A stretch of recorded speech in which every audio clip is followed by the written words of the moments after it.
Yes, yes, yes. It is the Cast-Worthy Podcast back at you here this fine evening. I am Big Steve, aka Last of a Dying Breed, joined here with my cronies, EJ the Savage. Senor E has joined us again for a special guest appearance. The VP of Research and myself, Big Steve, aka Last of a Dying Breed, on the Twitter machine. It is the Cast-Worthy Podcast, and it is Wednesday, November 6th, 2019. This is episode 35. VP is already on one with his Dolphins' first win of the season before we even get started. Shit.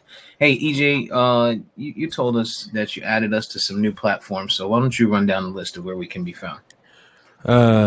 Yeah, thank you for relieving me from having to hear about that nasty win that just took place. So Cast-Worthy Podcast is now available on Podcast Addict and Castbox. That's Podcast and Addict. Then there's Castbox. Never heard of these two platforms, but we're on there. We're gonna blow them up. Yep. Facts. Yeah, man. So aside from that, the normal places we've already talked about: iHeart, Radio, Spotify, Spreaker, www.spreaker.com, YouTube for the video content, Facebook, Instagram, Twitter, any of those platforms. Just search the words Cast-Worthy, either together or separate, and you locate us. You might have to scroll a little bit on iHeart, but everywhere else we kind of pop up right at the top there. And yeah, man, interact with us. We're here for the interaction. We want to talk about what people want to hear and what people want to, sit at home. You're sitting home, you're driving home, you're doing nothing, you're thinking, damn, am I the only one thinking this crazy shit? Nah, we're probably thinking that shit too. Whatever it might be. Merch is coming, so keep an eye out for that. That'll be popping up soon. We'll have the Cast-Worthy shirts and some fitteds, etc. So that's coming. Working on that in the background. But yeah, man. I don't know what you guys have been up to. I finally was able to get back into the gym. It's been about a month and a half. I ended up sick and shit. Felt like the flu. Wasn't the flu. So I was out for a little bit and started back this morning, 4:30 in the morning. So I'm tired of shit. And so this was the first time since like high school that I decided to try something new, and I showered at the gym and got dressed at the gym today, which is not normal for me, man. Like I kept my showering is normal, but showering at the gym is not. So like, didn't you? Dog. So all I could think about is there had to be, it's a 24-hour gym. So I'm like, there had to be a homeless dude in here at some point last night. Oh, God. So I showered with my slippers on, my fucking slides. And I still felt like I was dirty afterwards. Like after I showered, I was like, damn, I need to go home and take another shower. Didn't feel sanitary? No, man. Like, I don't know how to put it. It just didn't feel comfortable. Yeah, I mean, people could be doing anything in there, man. Great. Thanks for making me feel better. You didn't see any old saggy white men asking you for a lotion, did they? No, see, so at Planet Fitness, it's not that bad. At least in the morning, it's not. LA Fitness, when I was going there, oh man, them old men ain't got, because there's a sauna, right? So these niggas, they come out the shower, fucking balls are swinging and shit. I'm like, my nigga, and then the shit is you got a towel over your shoulder, my nigga. Just just tie the shit around your waist. Like, what the fuck is wrong with you? Oh man, so old motherfuckers ain't got no goddamn respect, man. Fucking, but yeah, Planet Fitness ain't that bad, but in the morning at least, it wasn't. That's what I used to go to. I just go to my community gym now. Well, you called me this morning. On we were chatting, but I'm not trying to pay for anything, man. My community gym is free. I found a workout there, and it's a little crowded, but like early in the morning, there's not that many people there, so I can get my stuff in. Yeah, that seems to be the best time, man. Because any other time of the day, the shit's like a fucking zoo. So yeah, man. Back to it. Let's go. Right. So, shit, man. There's a couple things that we've been talking about. VP, I'm gonna let you get in here, man. I know you got something to say with that silly hat you got on. So. One win. It's not about one win, E. The win is over the Jets. All season, EJ has talked about how we're gonna kill the Dolphins. The Dolphins ain't shit. You know, it's a fire sale in Miami, et cetera, et cetera. And just think about that, yo. The Jets got their franchise quarterback. They got their multi-million-dollar running back, new coach, new defensive coordinator. And it wasn't like it was wasn't a close game either. I mean, we like stomped that ass. Y'all won by one touchdown. Y'all won by one touchdown. The score is not indicative. The score is not indicative of how that game went. That coach is horrible, though, man. Adam Gase is the worst. He is the worst. Yeah, all we did was take Miami's trash and promote them to our shit. Dolphins. We them boys. Oh my god! Y'all them boys blow the number one pick. Muting his mic. To give away the number one pick. Cincinnati leading the show. Nah, the Jets are gonna have the number one pick. Mark my word. Think? We got to play everybody else that's in the toilet bowl. We got to play Cincinnati. We still got to play Washington, and we got to beat. And we're gonna wind up beating bum ass Miami, and probably have 2 wins, and everything else. Miami will get 2 more wins, or they'll get 1 more. Miami will get 1 win, and then we already got it. We got the 1 win. I mean, another one. I meant, guy. Clearly, they'll have the number 2 pick. They'll have the number 2 pick. They'll have the number 1. Yeah, but that works for them because I mean, if your guys are sold on Darnold, I don't foresee them going after Tua, so it don't matter for Miami.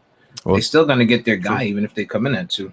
2 is gonna be some shit, but I mean, Darnold. I said it before. I say it again. I don't think he's a franchise quarterback.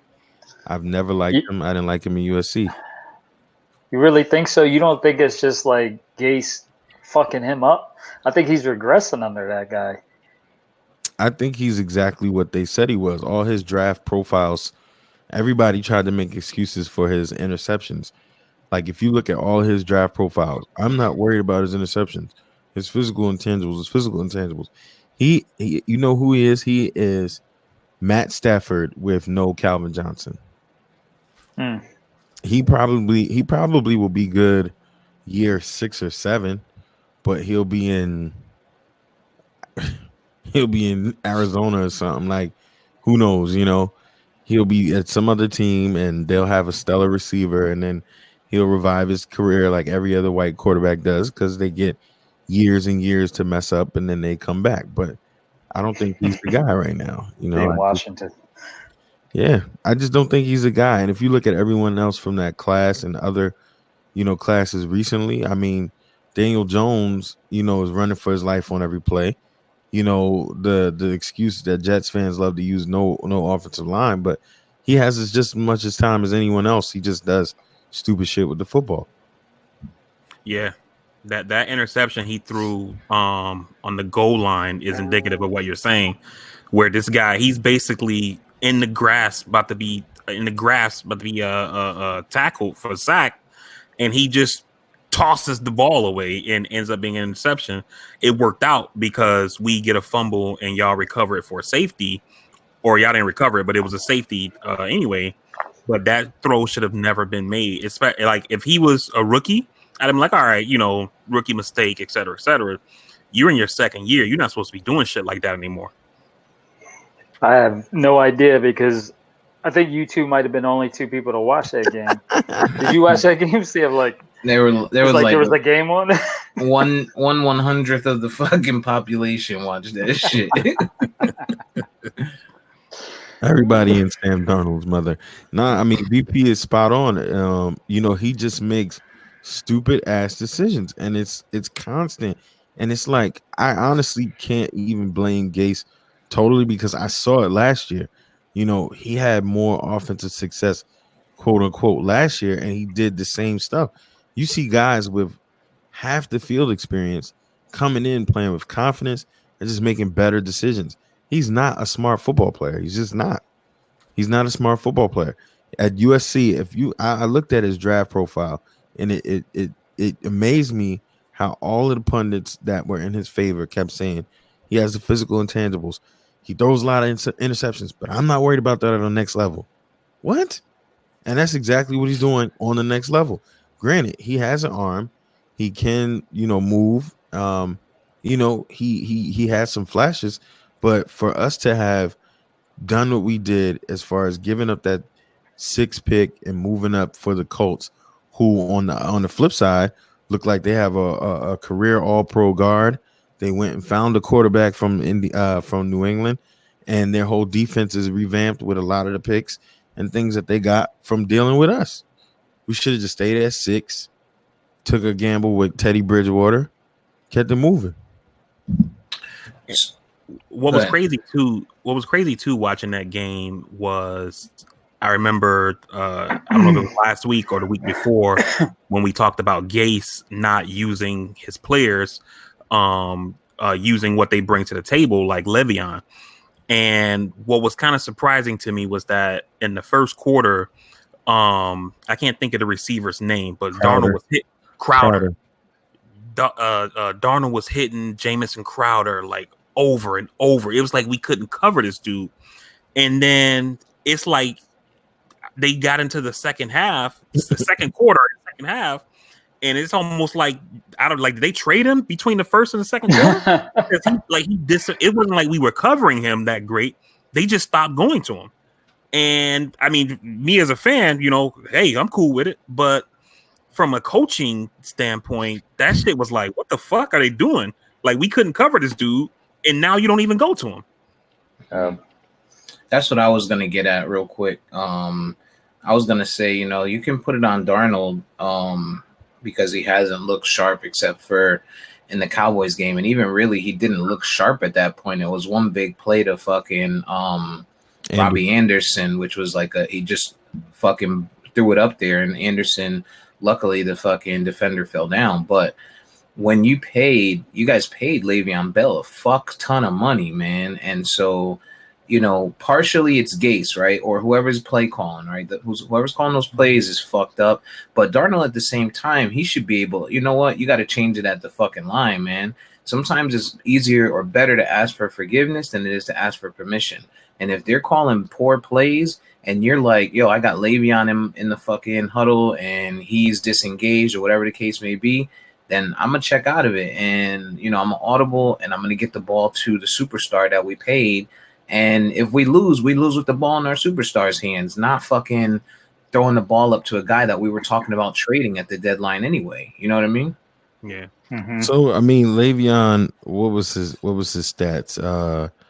He did considerably well towards the end of that game. He got a lot of touches, I think, in the passing level. But you hit it on the nail, Steve.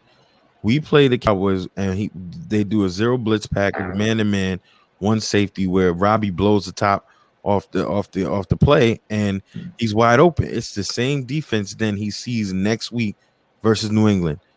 And they even Teddy Bruschi said it. They sent the house continually because this kid just can't check at the line. Even when I looked at they blamed the line, and I looked at the blitz, the sliding package, when they slide and they adjust to get guys. As a lineman, you're taught to go first level, which is neutralize the guy in front of you, then pick up the blitzer who's coming free. At no point did Darnold, after seeing this play 5 times, check to his slot receiver and say, go over the middle. Not one time. And every game thereafter in Jacksonville then says, well, you know what? Maybe they're going to adjust it. Maybe he's going to do better. Let's not do that at first. So we score. Then they start doing that. He does the same thing. It's just like it's something wrong with this kid. He just doesn't compute. He doesn't get it. And it's just like, I don't think he's a franchise quarterback at this moment. I hope I'm wrong, but yeah, I just don't like him. I never did. Yeah. Well, we'll see, man. There's a lot of time left, and obviously, he was out for a good portion of the season. Worst case scenario, he's gonna be shit. And it's not like you guys aren't used to having shit. The last fucking good quarterback you guys had was fucking Broadway Joe. I mean, you could call Sanchez because he got you guys to the AFC Championship. He made the work happen, but that was partially him and partially the defense. So we'll see, man. The kid I think he's got to mature. You got to remember, even him, he's fucking 2 years younger than Baker Mayfield. You know what I mean? He's a kid. Lamar Jackson, though. He's literally they're literally both 22 years old. Yeah, but if Lamar Jackson couldn't run, he'd be shit. He'd be throwing the same passes as Darnold. But see, the difference to me is Lamar Jackson. I said this to you guys on the cast. I said it. You can go back. I said when I looked at local interviews, Lamar Jackson was dialed in all summer long, working super hard. Sam Darnold out here getting mono. Yeah. and two things on that. I don't know if you caught this, EJ, but during the game itself, the commentators kept talking about how Darnold was out because he had mononucleosis or whatever the scientific name. Yeah, mononucleosis. And I was like, why aren't they calling that shit mono? It's almost like I feel like people don't know what mononucleosis is. You know what I'm saying? But people know what the fuck mono is. And to me, it kind of felt like they were doing this shit to cover for him a little bit, so people don't be like, "Who the fuck catches mono in 2019?" You know what I'm saying? Who the fuck over 13 catches mono is the better question. But another thing that I wonder with a Darnold and some of these other quarterbacks, Steve made the point a few casts ago about how the quarterbacks in the league are so young. Like there's like a generational change, where a guy like Joe Flacco is an old head and he hasn't been in the league that long. You know what I'm saying? He hasn't been in like as long as Brady, and he's considered an old head with all these young guys in there. But back in those days with a Flacco, Aaron Rodgers, etc., those guys sat for a year. In Aaron Rodgers' case, he sat for 4 years and learned the system and kind of worked out some of the kinks in practice and scrimmages, etc. But these young quarterbacks don't do that anymore. You come out of college and you're expected to start day one. And I wonder if that has an impact on a guy like Darnold, given that he's so young, Yeah, that's true. Good points. Yeah. I mean, Flacco was, again, the difference is, I don't negate that fully. The difference is, though, when you go back, because Rodgers, yes, that was a different scenario. But the difference is these quarterbacks today of this generation, if you look at a lot of them, they hold the ball way too long. These defenses, you can't hold the ball so long. This is what makes Tom Brady special. If you look at how he plays, 5 yards here, 4 yards here, 11 here, 12 there, run there. He knows when to dump the ball off. He has pocket presence. He knows what to do with the football. Same thing with Lamar Jackson. He doesn't even throw to his receivers on the outside. He hits his tight ends. He waits till they get open in the seam. he rides him up the seam, and he hits him at the safe throws, or he runs the football. Guys like a Sam Darnold, a Baker Mayfield, they're back there 6-7 seconds, and then they're wondering why they're getting crushed. You know, they're trying to hold the ball for the home run, and that's the problem. And I can agree with that, EJ, but I don't think that that's fair to use a Tom Brady when we're talking about a 20-year career, you know, because even watching the Jets game, when they put Fitzmagic is at the line, he comes out of the huddle. Yeah, what the fuck is that? A speak and spell. I'm watching Fitzmagic. He comes out of the huddle. He's calling out the line, the mic back. He's setting protection, changing the plays. You know, the pocket breaks down. You see him climb the pocket. But this is a guy who's been in the league for 15 years. You know, yeah, some guys have that kind of skill where they can do that. But other players, you know, this is learned behavior. You know.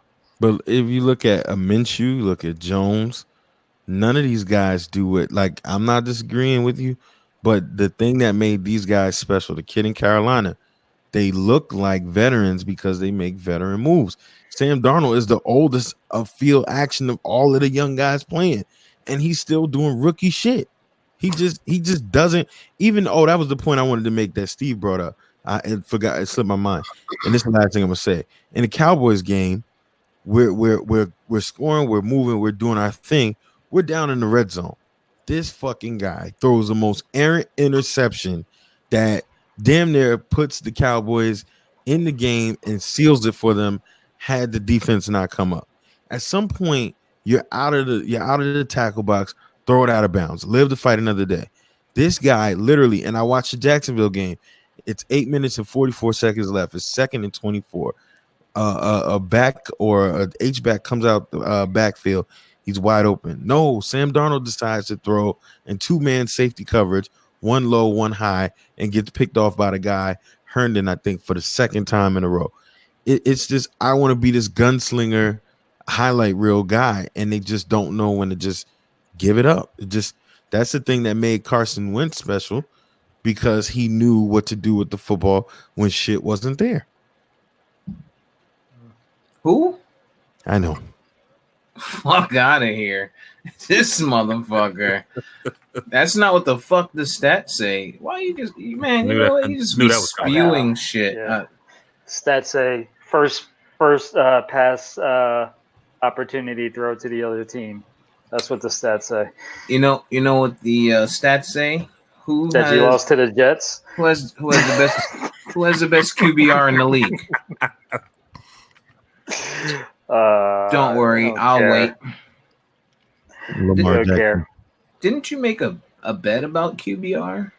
No, you keep saying that. My name's Eric. I don't think I got my 20 for the Cowboys game. What 20? I sent you it on your PayPal. That 20 cents. Oh, is that what happened? I forgot to move the decimal. Let me check with my tax guy. Scumbag. Oh shit, man. All right, so what else do we have to talk about? Well, right now, just to call it, Russell Wilson is number 1, Dak is number 2, Pat, my homeboy, is number 3, Deshaun Watson, and then Lamar at 5, and then Jimmy G at 6. Not bad. Yeah. Where's Wentz? Wentz is actually number 8. Wentz is actually number 8. You should probably look at the receivers we have. 2. Boy, here we go. Most drops. No, that's only your team. That's only your team when your center's missing or someone's missing. It's like, oh, it's because of that. But everybody else, it's just one guy, right? Facts. Yeah, but how impactful are wide receivers to your QBR? Dog, is that what you're about to ask? You have an Alshon Jeffrey. You don't have an Alshon Jeffrey? Nigga's been hurt since week 2. Alshon Jeffrey. No, Deshaun Jackson was hurt. Alshon Jeffrey is 6'7". This nigga's bigger than everyone on the field. and he He's runs huge. like the speed of Witten. He's like injured, dude. He's like limited practice since week 2. Then stop playing him. Get some We young have no guys out. one. Get some. You know who's hurt every fucking game? Amari Cooper. I don't know if you watch Cowboys games, but every single game this dude misses a play without a fucking doubt. Michael Gallup had surgery on his knee. So, I mean, it's bullshit excuses. You know what I mean? Carson Wentz just sucks. What are you trying to say? Are Carson you trying Wentz to say sucks. that we don't have the most drop passes in the league? Because that means a drop pass is not like an errant throw. It's a pass in the hands that's dropped. It is like it has to be a clear, you should have caught this shit, and you didn't. Yeah, but it's a drop pass. Receivers. That's the receivers. It's a drop pass when it touches your hands. What? That's the receivers. That doesn't make Wentz any better. Okay. All right. He's got a ring. Yeah, he didn't play for that ring. Yeah, but he's got a ring. He didn't play for that ring. He played 13 games for that ring. Yes, he did. Cowboys got 5 of them. Back this week. The Foles Magic is back this week. Oh, the guy who actually brought Philly a ring, and then they fucking kick him to the curb. Foles Magic is back this week. I'm interested to see how that goes. Yeah. See if he can take Jacksonville somewhere. I think it's too late. Too late for them. While we're before we wrap sports, what did y'all think about the them talking about the Chargers potentially moving to London? Yeah, it makes sense. Right? Because they can't fill up their stadiums. We talked about that earlier, where they were pushing Jacksonville for the longest. I thought it was going to be Jacksonville that was going to move to London, but it makes more sense that the Chargers go. Right now it does, because they moved them out of San Diego, and they're just fucking visiting LA. But LA is a pretty big town. They make a lot of money off of football, and they're gonna move the Raiders out of there already, right? LA, Oakland. You're gonna move the Raiders out of there, and if you pull the Chargers out of there, you're gonna have just fucking the Rams. And I don't know if them being a new team to LA, if they're going to be able to, obviously they'll fill the seats, but they're not going to have the fan base like Oakland Raiders, obviously the Black Hole, or, even the Chargers. I know they're having a rough time filling it now, but, I think it can get better for them. The owner came out and said it's complete bullshit, which I think, he has to do that. You know what I mean? Right. Just like he was saying, they weren't leaving San Diego. So, but I think it's a money grab, man. The NFL is just looking for more ways to generate a lot more revenue.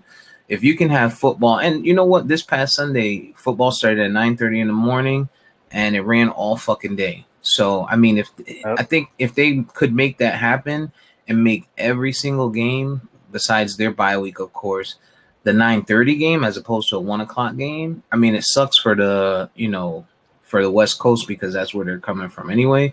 But, a 9:30 game every single week, you're going to fucking make a crazy money grab. You're going to have, not only is it going to help the NFL, it's going to help the bars. It's going to help restaurants that are going to do brunches and shit like that, football brunches. So, I mean, it could stimulate the economy here by them moving somewhere else during football season, I think. Yeah. Yep. So in San Diego, and when I had a chance to go out there, I found out nobody liked the Chargers. LA doesn't want them. I think it's the only play for them. You know what I mean? Like, London is gonna generate ticket sales, like you said, and open up that international market. And the Chargers literally can't get right. Like, of all franchises, they get there, they knock on the door. They're worse than the Bills. In the 90s, they just get to a certain point and they lose.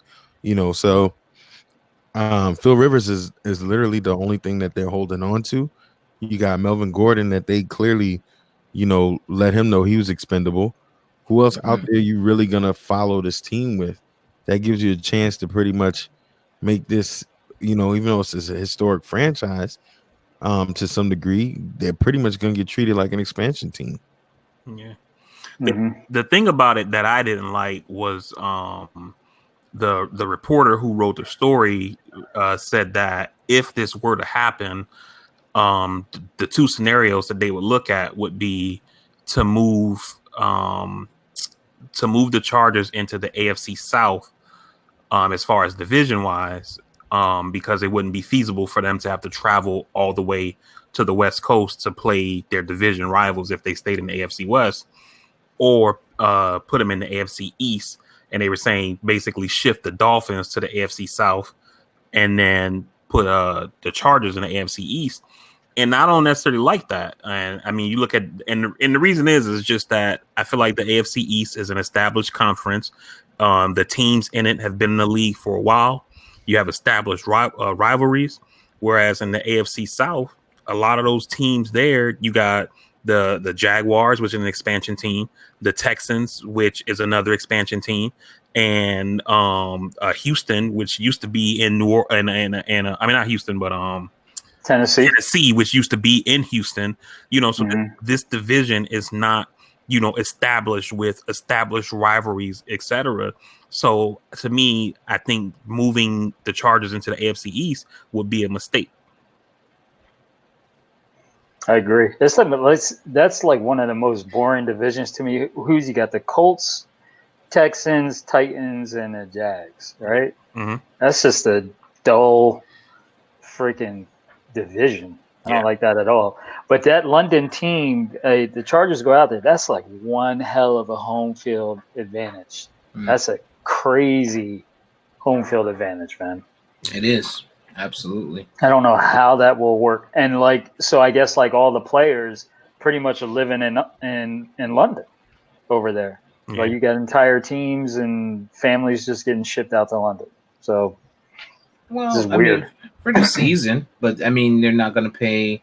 They won't pay taxes on their income because they're going to be abroad in most cases, right? Or is it because they're getting paid by the NFL? They're still going to have to pay taxes. Oh, we ain't going to talk about taxes. Hold on. They still got to pay taxes. They pay that VAT. We know you don't know taxes. Nah, they still got to pay taxes. The only way you avoid the U.S. taxes if you become an expat. You basically give up that citizenship. Wow.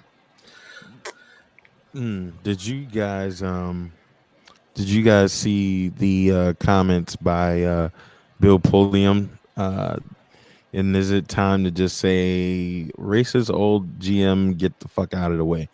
Basically saying, he had to apologize on his comments on Lamar Jackson. Oh, I was measuring him by the old traditional way of quarterbacking. He was saying he should come out as a wide receiver during the draft or something like that.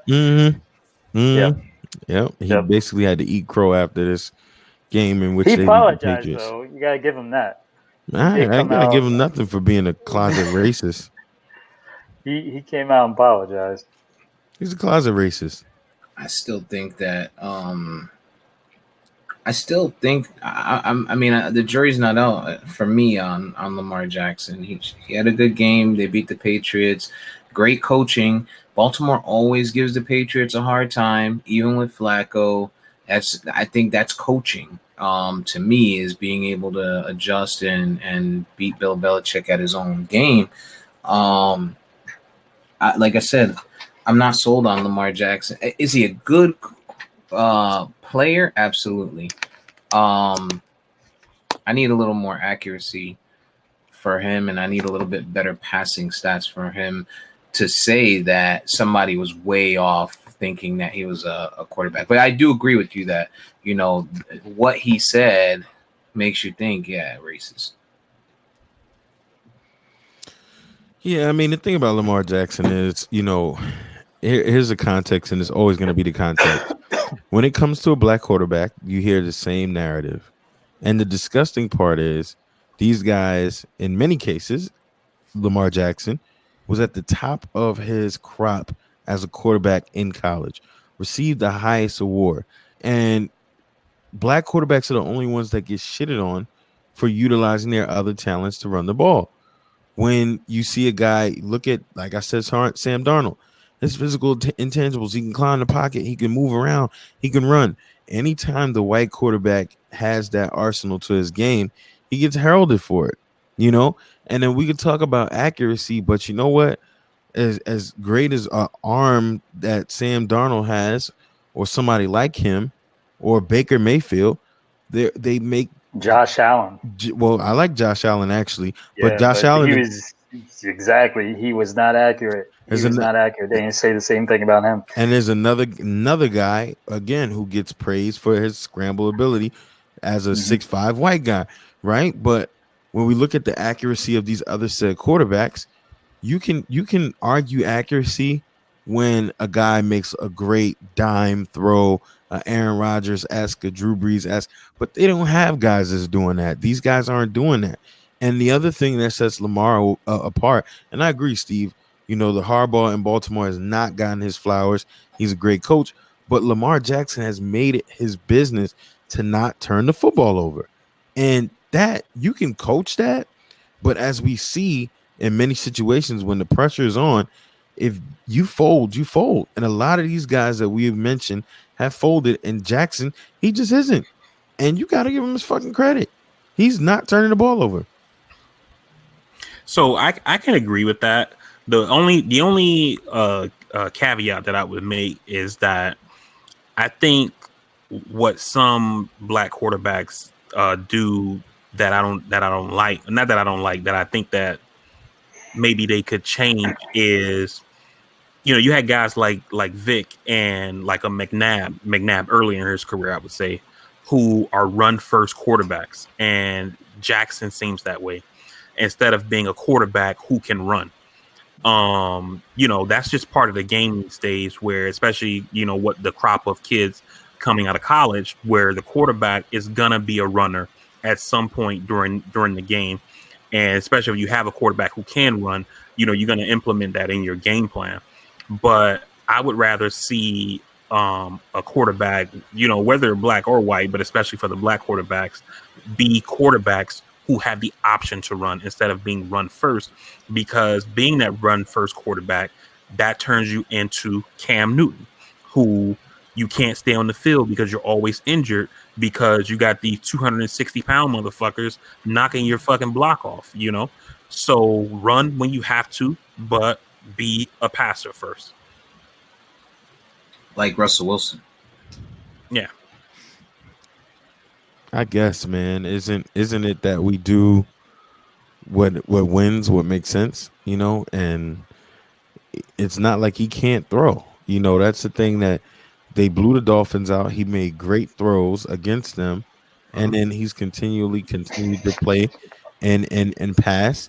And he went against the number one defense in the league, which other established quarterbacks saw ghosts. You know, I mean, it's bullshit, man. Let's just admit it. The kid could play quarterback, and they're fucking winning.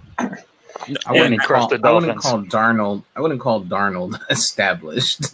I mean, you're right, EJ. The kid can throw. I would like to see a little bit more, but you know, you can't take away what's happening this season, right? But I guess my point with the run first quarterback guys is that what you see happen with these dudes is that because they're always thinking about running, they can't read the field right. They snap the ball, they look at their first option, he's covered, I'm taking off. You know, they're not going to the second, third option, maybe looking at the running back for the check down. It's my number one guy is covered, I'm out. You know, and that shit can be bad because sometimes you got that number two guy or your slot guy who's wide fucking open and you don't give it to him. Instead, you run it yourself, putting your body at risk, which is putting your franchise at risk because you are the dude. You know what I mean? These receivers, running backs, etc., they're going to come and go, but the quarterback is the dude. You're supposed to be there for, 15 years or so, and you're out there, rushing for 170 yards a game. Yeah, that's great in the stat sheet. It's great for fantasy. It's going to sell some jerseys. But what's going to happen in year 3 when you blow your ACL? What's going to happen when you're in the concussion protocol because you're getting your fucking block knocked off and etc. So that's why I say I would rather see a quarterback who got wheels on him, like a Jackson, be a quarterback who can run versus being a running quarterback.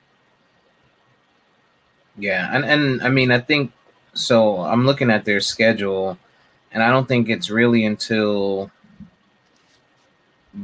Buffalo. I mean, they got San Fran, Buffalo, but I'm thinking like a good linebacker who can run a spy on him, and I think you see him have a hard time with it.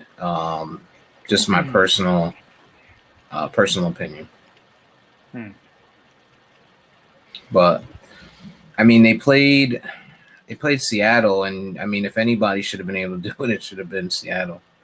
But it should have been New England. They got Hightower at middle linebacker, and the thing is, Hightower's like 70. No, Dante Hightower is one of the best linebackers in the game.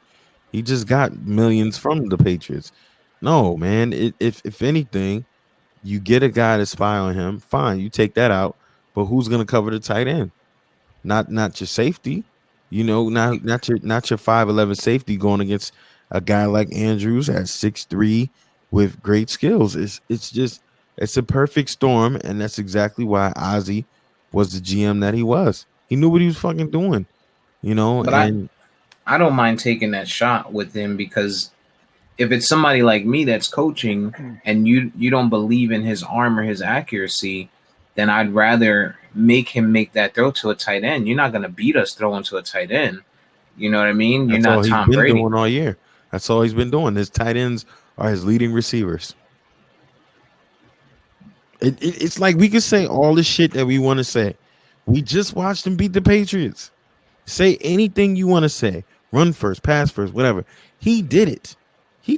That's all that matters. And we look at any other quarterback in the league, they're throwing interceptions, they're taking sacks, they're not making good decisions. Shit, we get mad at Dak for holding the ball too long when he should run more. This is football. You do what you do to win. And when the white quarterbacks do it and they scramble for 15, 16 yards, nobody says shit. But because it's Lamar, because he runs a 4-3, we need to see more. What more do we need to see? Yeah, I don't know about that. There's some things that we make black-white. I don't think quarterbacks running is a black-white thing. Call it what you will, but I like I said, he beat him, and he's a good quarterback. But for what people are making him out to seem like, I mean,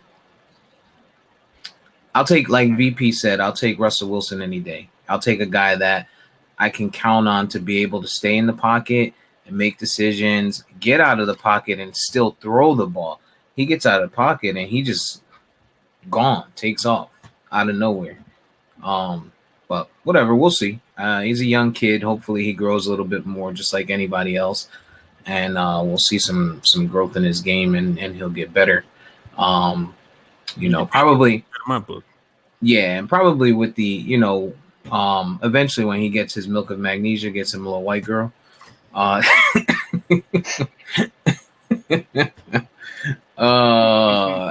Then we'll see some changes there. The funniest thing, though, just a fun fact, though. Russell Wilson in 2017 was heralded as one of the NFL's top quarterbacks when out of the pocket. Right. I didn't say that he's not good. That's what I mean. He's out of the pocket and still throwing the ball, as opposed to out of the pocket and having to run. Like Russell Wilson, he'll run, but I think he runs when it's necessary. He gets out of the pocket and he looks to extend the play and see if he can throw first. Yeah. And I think that's what Vari is saying. And, it is what it is. There's no, it comes to what your preference is, right? And, for you, it's a preference, and there's nothing wrong with it. If he wins, he wins. And also you're a little biased because you live in Baltimore. So, you sit at the bar, I'm sure you hear hundreds of people in there fucking giving you different arguments, and you can only argue but so much till you're blue in the face, 1 against 100. And then some of that stuff starts to make sense to you. No, I just look at what makes sense. Heisman winning quarterback, he's been doing it. These people and Ravens fans are the worst fans in the history of the NFL because they're spoiled. They got 2 championships within. Trust me, take my word for it. 2 championships in the last 20 years, and they still complain.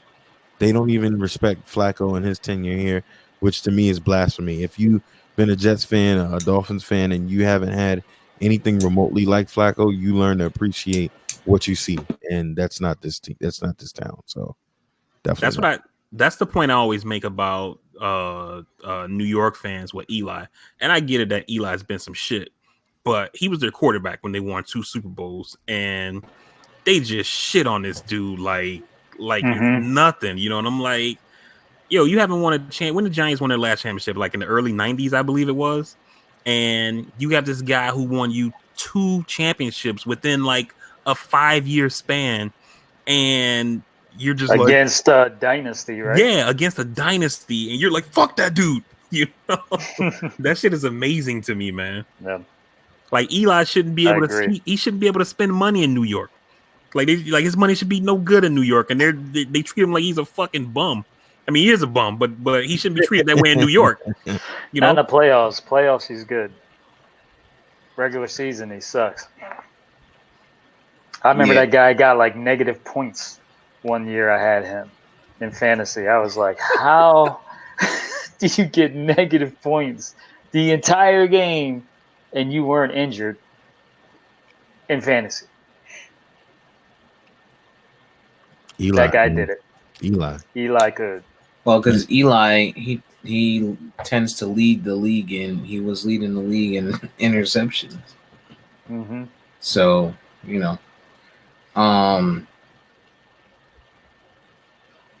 speaking of Lamar Jackson and white women,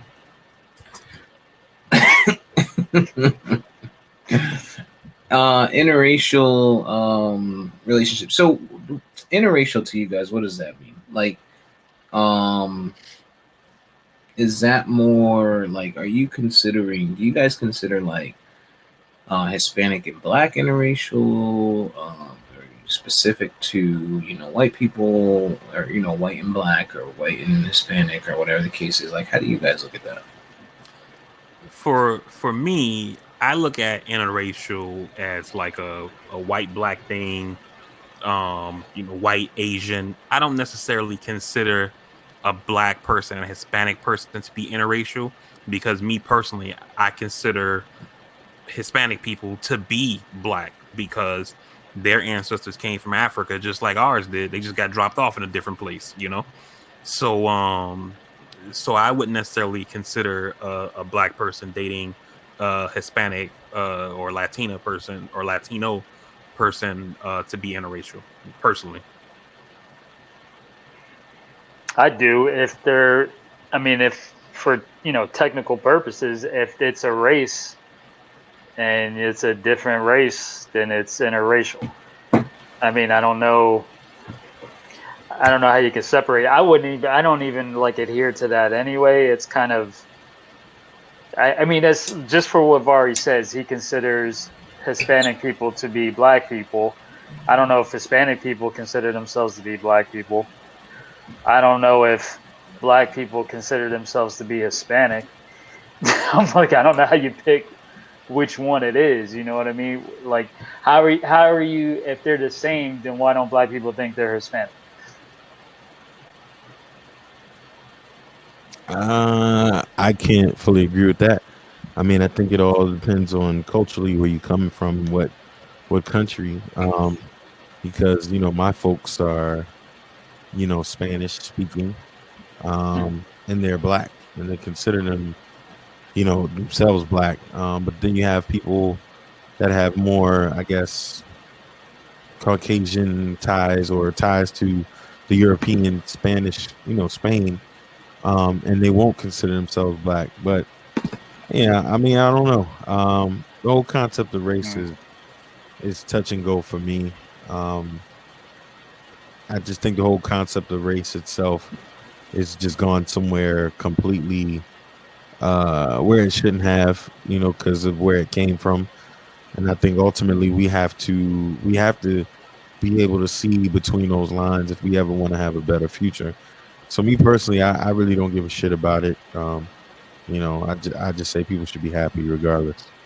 Right. And to your question, I don't necessarily see black people, Hispanic people as being interchangeable. Like black folks can just be like, yeah, I'm Hispanic now, I don't mean it in that way. What I mean is that black folks and Hispanic people have common ancestors from the continent of Africa, and those folks were taken as slaves, hundreds of years ago. And like I said earlier, it's just that a lot of these Hispanic folks were dropped off in places like Haiti, Dominican Republic, Cuba, et cetera, and they had kids with the indigenous people who were already there, but with white folks, these people are European, or with somebody who's Filipino,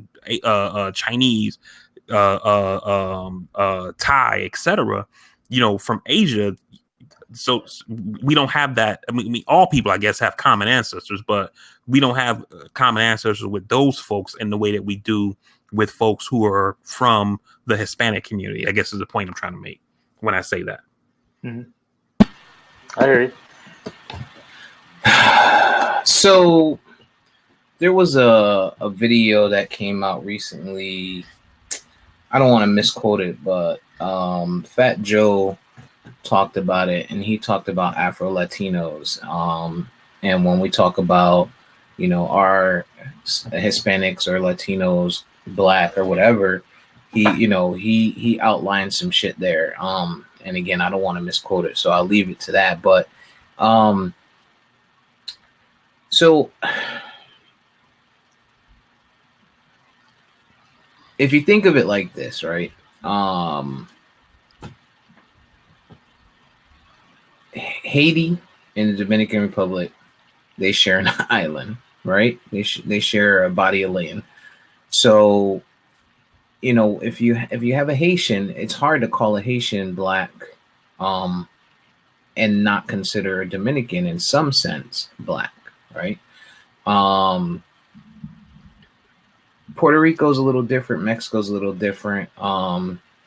Even Cuba. I mean, when I think about it, I think about the struggle. I think about the treatment that we as a people have gotten, whether you're Black, whether you're, Puerto Rican, whatever the case may be, Cuban, it's poor treatment. It's, you're seen as a piece of shit by people that don't appreciate minorities in general, right? So I guess, when you're thinking Black, Spanish, white, and we talk interracial, it's hard to kind of, I guess I kind of put that question in a bad light. That wasn't the intention to kind of be that way. Well, do you think is different? I mean, because what you're talking about, is it different from country to country? You know what I mean? Because a lot of times I see us, your people, Americans, make statements from only an American lens, and it just doesn't fit if you just change the country. So then you need to kind of change what you're saying. So is interracial the same here as it is in Tokyo? You know what I mean? Is it, if it doesn't fit in all countries that way, then there's something wrong with what we're saying. If we're right. If we're trying to basically redefine, and that's what we're talking about. We're trying to if we're going to adhere to race, right? Then I guess you gotta, and if you want to, which I don't too. I'm just like EJ. I'm like, it doesn't really. It's a man-made concept, and the people that made that concept did it for a reason. Why would I follow that? Why would I follow, German Nazis or French scientists that were trying to basically set up a caste system. So if we're going to follow that technically, then we can't like pick and choose. Okay, well,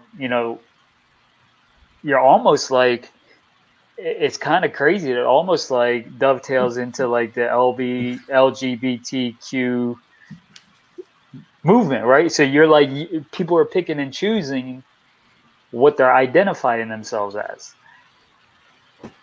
right? Okay. Yeah, So I I think mean, you I think you got a point. Interracial is interracial. 100%. Whether it be black, Hispanic, black, Asian, black, white, Hispanic, white. I think you're right there. Absolutely. Let me just get to the actual question. Do black women make black men fuck with white bitches, white women?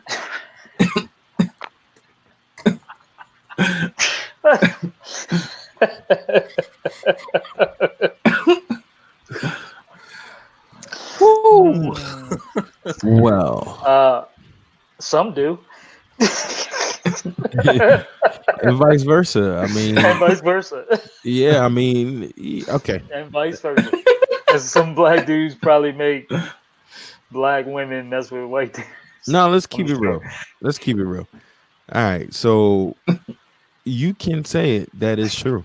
There are brothers that have vocalized that, because their experiences with black women, they will no longer deal with black women, and that I think was largely happening when black men were in a better financial and educational stature overall than we are now, because what is happening now, and I've read in articles that black women are now saying the inverse, because there are so many brothers that are not educationally eligible, that are not financially eligible to where they want them to be, and so they are taking their talents to other cultures. And you see it quite often in the media and society. When you see a black male actor with a white woman, he gets dragged. But then when you see a black woman with a white guy, he's often celebrated. I mean, she's often celebrated. And I think it's the societal turn of the day. Black women are succeeding much more. They want guys that they feel are comparable to them in and out of the home, in the educational and the employment field. So while that may have been true at some point, and is still largely true probably for some guys, I don't think it is as much as the inverse now, based on what I've been reading, as black women are leaving black men for other cultures. So it's a lot rooted in that. And I can definitely agree with what you're saying, EJ. I still would argue, and this is something that I believe, is that part of the issue is that a lot of black women aren't attracted to white men, and men are usually just attracted to women, right? It's not necessarily, black woman, white woman, Asian woman, Hispanic woman, etc. Men just like women, whereas a lot of black women only fuck with black men. And for it be like you, in the point that you just made regarding being, financially eligible or educationally eligible, right? If you already have black men being at a deficit in those categories, and then the ones who are eligible in those categories are then dating white women, I think some black chicks get pissed about that, and that's when you see them out and you're seeing the side eye and the dirty looks and the, saying some crazy shit under your breath or whatever, and I think that's part of the problem, is that they just don't fuck with white people like that versus a black man willing to mess with anybody, really.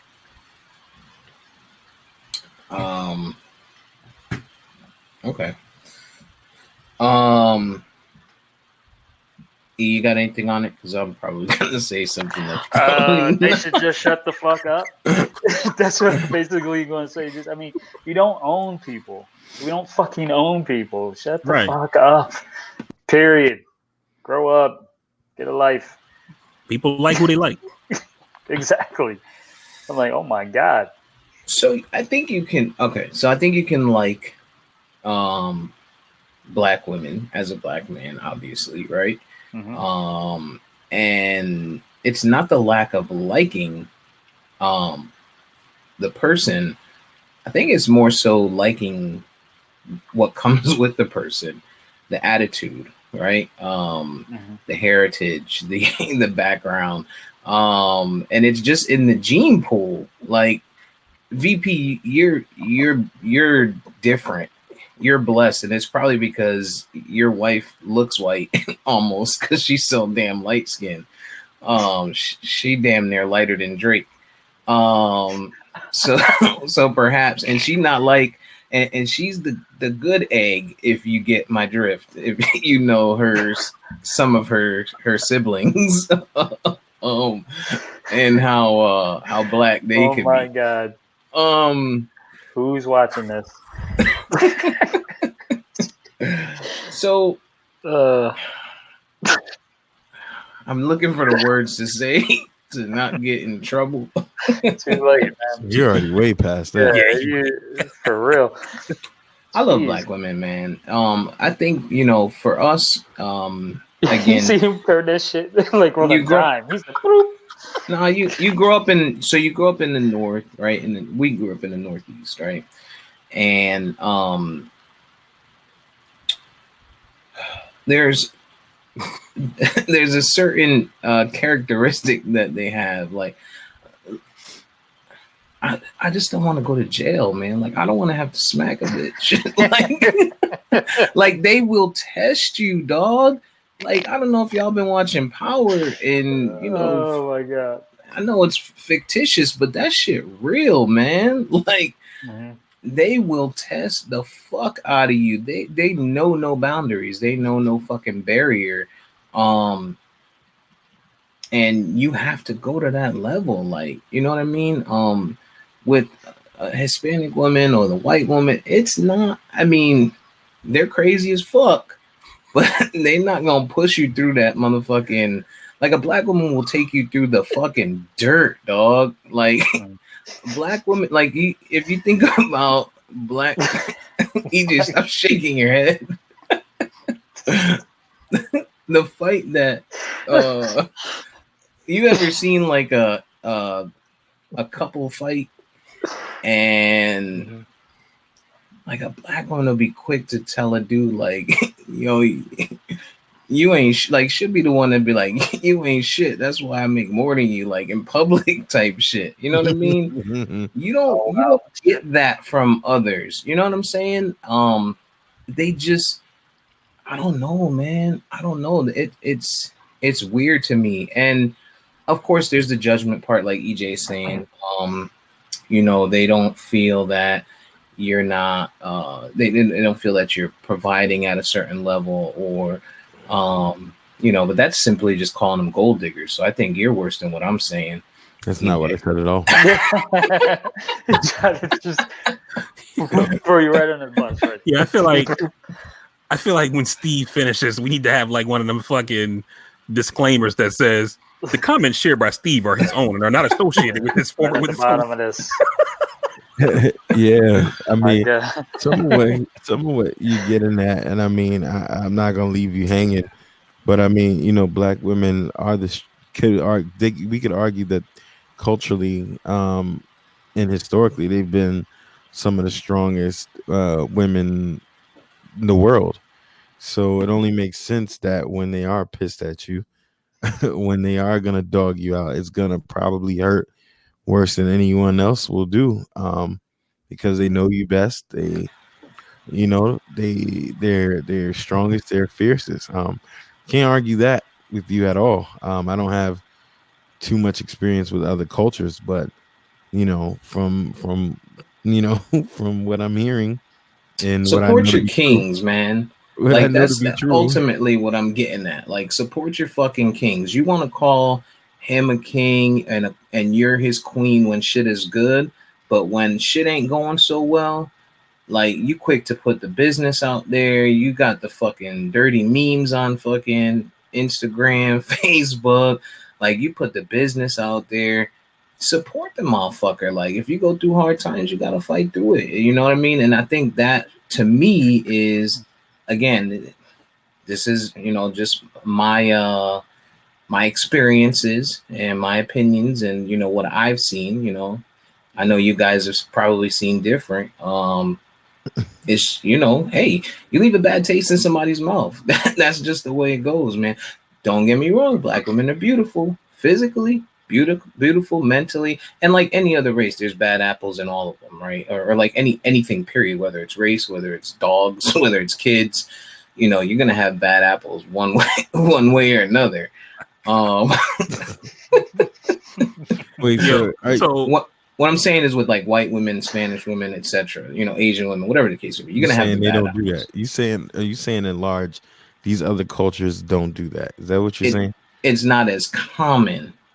Like, you don't see. When's the last time you seen Becky with the good hair, whatever the fuck they call her, out there in the fucking in public talking about, nigga, I wish you would, nigga, like, so what I would say is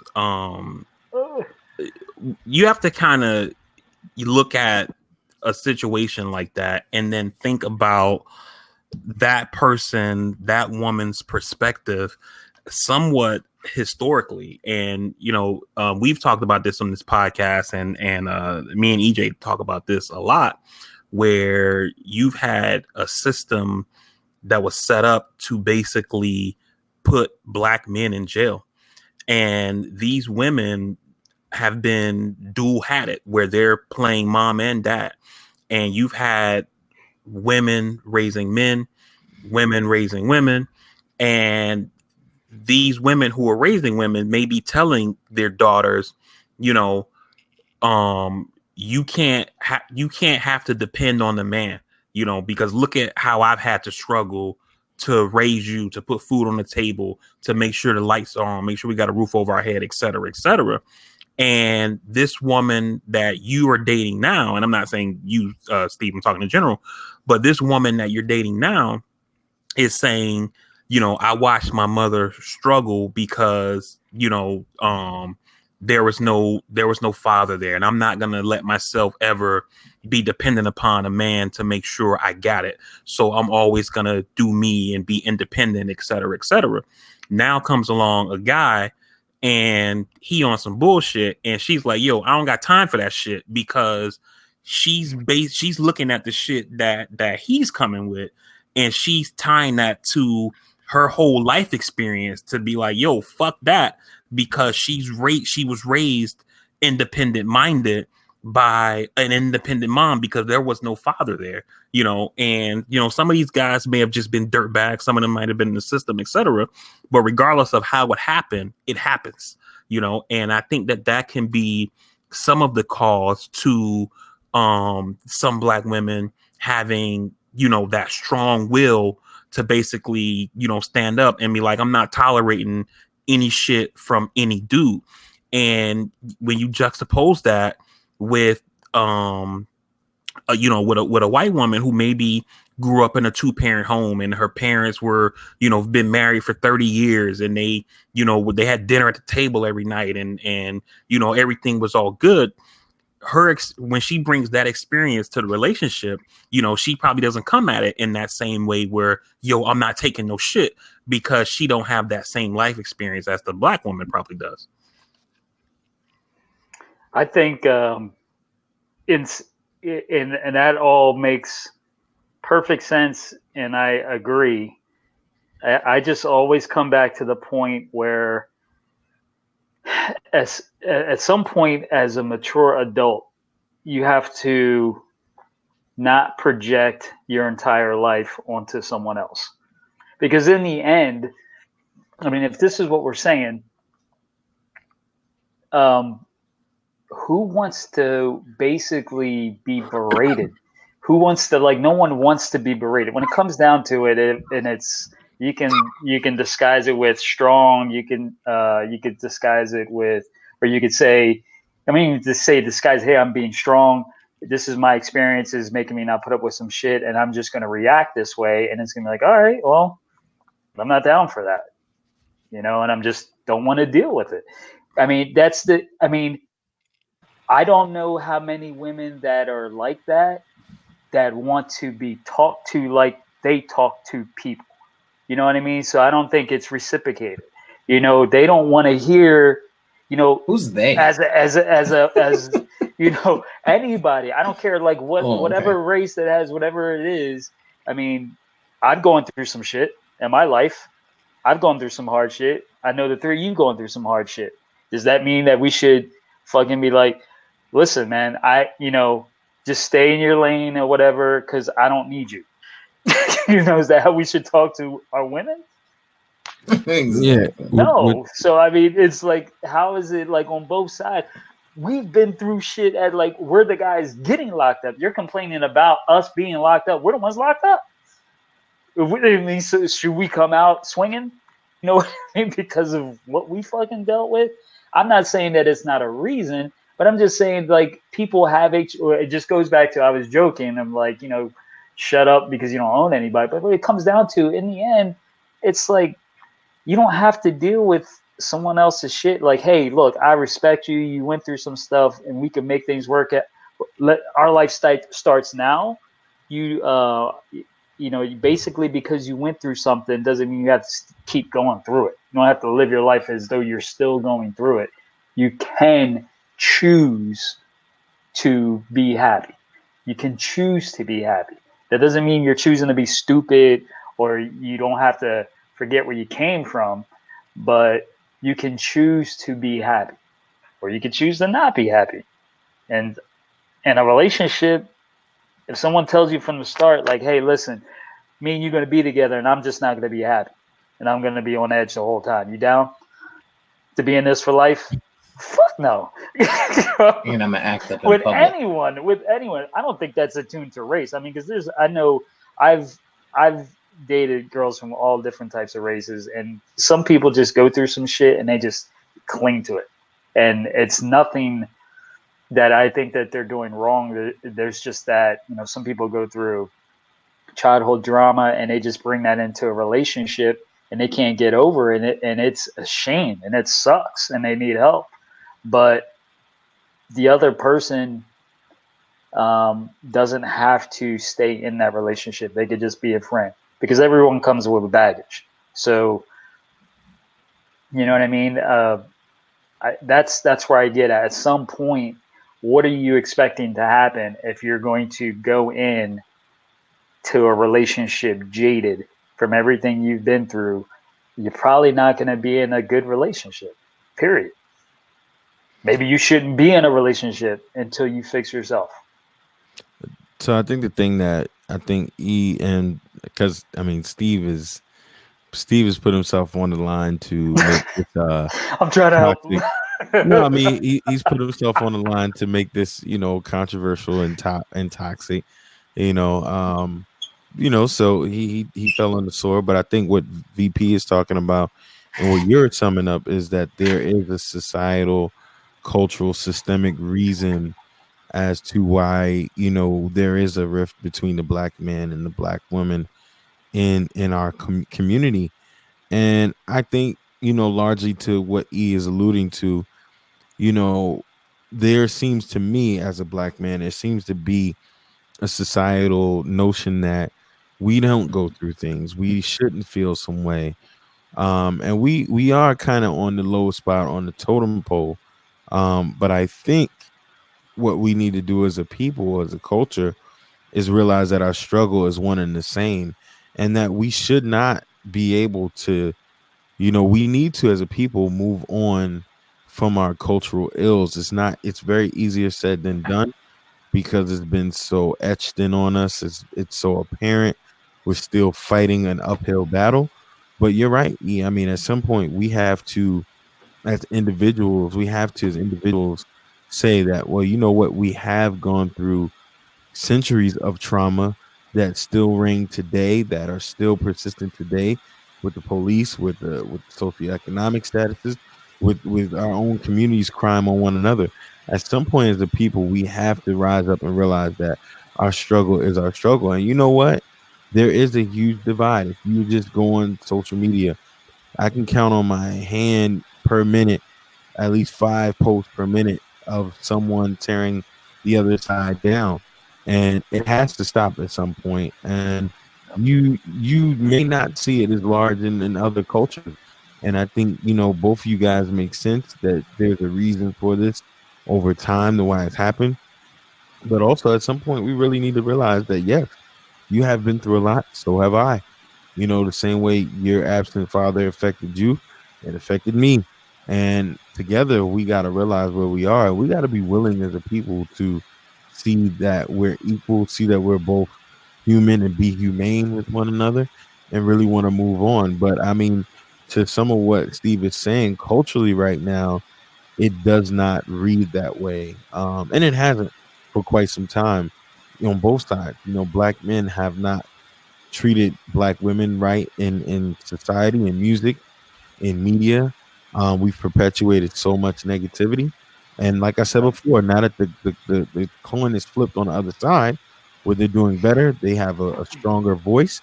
We're just getting what I always call the sins of our fathers. Guys back in the day, who had 4, 5, 6 kids, they never do nothing, beat their old lady and did all this fuckery and never seen their kid. We're getting the sins of our fathers, man. Like VP was saying, the mothers that had to raise their daughters by themselves through the crack era, the end of the crack era, the 90s, all of that backlash, we're getting all of that shit right now. And culturally, it may just stand out in our culture because, we've taken a lot of the brunt of it, and I think Steve so horribly was trying to say that. But it is real. It isn't completely false to what he's saying. There is a huge divide in this community, and we need to kind of figure it out. I know you guys hate Tyler Perry movies, but the storyline comes from somewhere. You know what I'm saying? Like, the shit's not all made up. I know it seems like it's stereotypes and shit like that, but that's really what life is like, man. And the biggest thing, to get at, like you said, I don't like our topics to be boring, so I really don't give a shit if it gets toxic. I'm going to say stuff that's, it may not be exactly what's right to say, and it may not even be what I really feel, but no, it's what you feel, man. No, I don't want it to be super boring, though. You know what I mean? Like, I could sit here and be like, yeah, we just need to support each other. Oh, fuck out of that. I know y'all three gonna handle that shit. You know what I'm saying? Somebody gotta make this shit fucking. Somebody gotta make this shit fun. Y'all motherfuckers Shit needs to be said, man. Y'all so damn scared to fucking. But yeah, to EJ's point, the biggest thing, man, is supporting one another. And you think about it, right? So think of it like this, and this is kind of what I'm getting at. When's the last time? And I'm not saying it doesn't happen, but if you look at you think about a white woman and a white man in a relationship, right? And the white man has aspirations or dreams to be the fucking CEO of a company or whatever the fuck he is, or a police officer or a fucking sergeant or some shit like that. The woman is gonna back this dude up. You know what I'm saying? If he fucking climbs up and he fails and falls down, she's still gonna, in most cases, be like, you know what, Brian, you gave it your best. Keep giving it your all, right?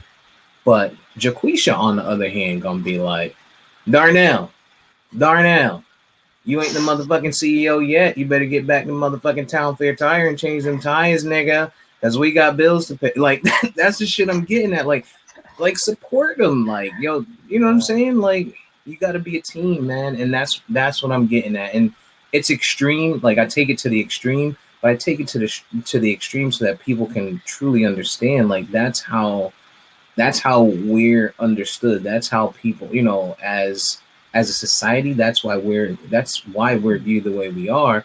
That's why, those people, they, white people, Republicans, Trump supporters, look at our people as that type of individual. They look down at us, they frown on us, and they treat us a certain way. They treat us at times like we're less than human.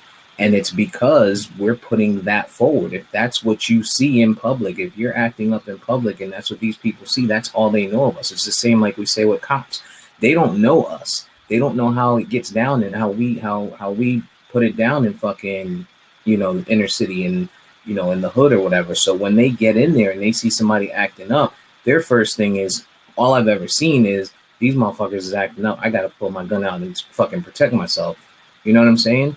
As opposed to if it's one of us policing it, we're going to walk in there. We're going to know, all right, well, what's the worst that can happen? I'm going to get my ass whipped.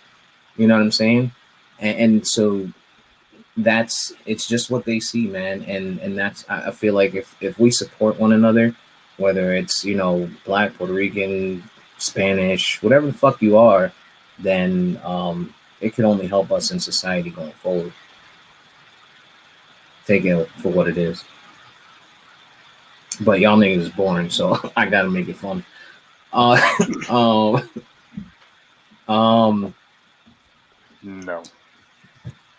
I think you touched on something that you kind of missed out, aside from the cultural aspect of it, because that is a large ledge to jump off of, and I couldn't do it with you, my brother. But I think culturally, though, you made a point about women from the North and VPs from the South. And I do think and believe that Southern women got it going on versus the Northern women, as far as the attitude, the Southern hospitality, the just ways to just treat men. I've dated women from New York, Philly, Baltimore, DC, and the further south I go, the more of a warmth and Southern hospitality on how a traditional, and I guess you could argue whether that's good or bad, but how a traditional relationship goes, where the Southern woman supports their man, backs him up. She could be making more bread and still, relinquishes that head of the household move. Don't get it twisted. You do some foul shit, they gonna kill you just like anybody else. But I do believe Southern women got it going on over these women from north of the Mason-Dixon line and up. It's just a different kind of savagery to them. I ain't gonna lie. Nowadays, you know what it is? And it's something that can probably be changed by parents up north to help make the switch. Southern women don't wear Timbs. What are you talking about? Yeah, but you know what? Let me shut up because I'm about to say some. You about to put me in a fucking another bad spot. Dog, they fucking, god damn it, Vari. They got Lee press-on toenails, man. Southern black women toenails is longer than fucking they fingernails. It's longer than the damn hair. It just don't make no sense, dog. I'll take some Timbs, man. Oh god. You can't take VP anyway because he's been with his wife since they were born. They fucking met each other in the goddamn hospital. And and whatever. So that was excessive. I'm gonna get canceled. Sorry guys, our podcast is fail because of me. Totally gonna cancel. Edit. Yeah, I'm not editing. I'll let EJ do it if he thinks he wants to do it. He could do that. He could fix it. Lee press on toenails. How about, bruh? You don't. Never mind. See why you do that? Why you try? See, I try to move on. I try to fucking be a better man. Nah. Everybody needs to stop being so sensitive. We Agreed. needed a toxic episode since there are so many in the archives that have not been released. Yeah. I mean, listen. One thing is true though. Black women use pine Sol, so at least the house smells great when they clean. Like that's a bonus. Oh, And all they don't right. use Fabuloso or Oh, my pine It's Sol, also actually pretty damn good. Fuck you. Fabuloso. Hell yeah. lavender and The shit. purple. Give me the Yeah. old That school. lavender. Give me the old That school purple. pine Sol. Look at E ignorant ass. That That purple. purple. That That lavender purple. motherfucker What? is lavender, man. Ew. Put that over some tile floor in the toilets. Shit. Nah, regular old pine Sol, man. Take it back. The original. OGs. Cancel. So just somebody there was somebody that said something about Martin Luther King Drive being, or Martin Luther King Avenue being what the fuck happened there, yo? I mean, I didn't get to read it. I saw y'all post it in Kansas City, Missouri. At some point last year, folks, I guess the legislature or people in the city with some influence got, because apparently it was one of the last major cities to have a Martin Luther King street named after him. And so they got it changed last year. And then what happened just recently, a group of Steve, it's Steve's mic. A group of people who wanted the street to go back to its original name had a town vote to where they got his street name, the street named after him rather, taken down and back to the original. And it's of course a lot of controversy because this group that called for the street to be taken down from being called Martin Luther King Jr. Drive Avenue, whatever it was. The majority of them are white, and so the black people in this town are pretty much upset about it. But in a vote where 70% people voted to take it down, 30% of people wanted to keep it up, essentially lost. And so Kansas City goes back to being one of the only, if not the only, major city in the country that does not have a major street named after Martin Luther King Jr. 70-30. That's hard to make. I mean, that makes it hard for me to believe that it was just white people voting. So the group is largely white, but okay. But then again, that could speak to the larger issue of voter turnout in urban cities. Now we're talking. That's VP's whole thing, where he always says, Republicans, they always show up. They don't freaking take days off, and not in the literal sense. They don't take days off when it comes to elections and voting and, supporting what they believe in, as opposed to us, who we think that we just there for Obama, and then the very next election, the primaries or whatever the case may be, we're not there. We're not making the time. But motherfuckers will be up at 9:59 a.m. on a Saturday to get a pair of Jordans on the damn Nike app. That's for sure. Motherfuckers will be at work taking a unscheduled break so they could try and get some Jordans, but they're not willing to take a day off to go vote. Right, VP? I'm paraphrasing. Obviously, you're going to say it differently. Probably not as toxic as I am. But it's to your point, EJ. With it being largely in part, it's a fucked up situation all around, man. Especially, it's one thing if it was not there, and there was a vote to change a street name and that failed, but that's not specifically the case. The case was the street was already named, and that's malicious to me for someone to even come up and say, hey, Guess what? I think we should fucking change the name of this and get Martin Luther King's name off of that. Sorry, VP. I didn't mean to babble while while I asked you a question.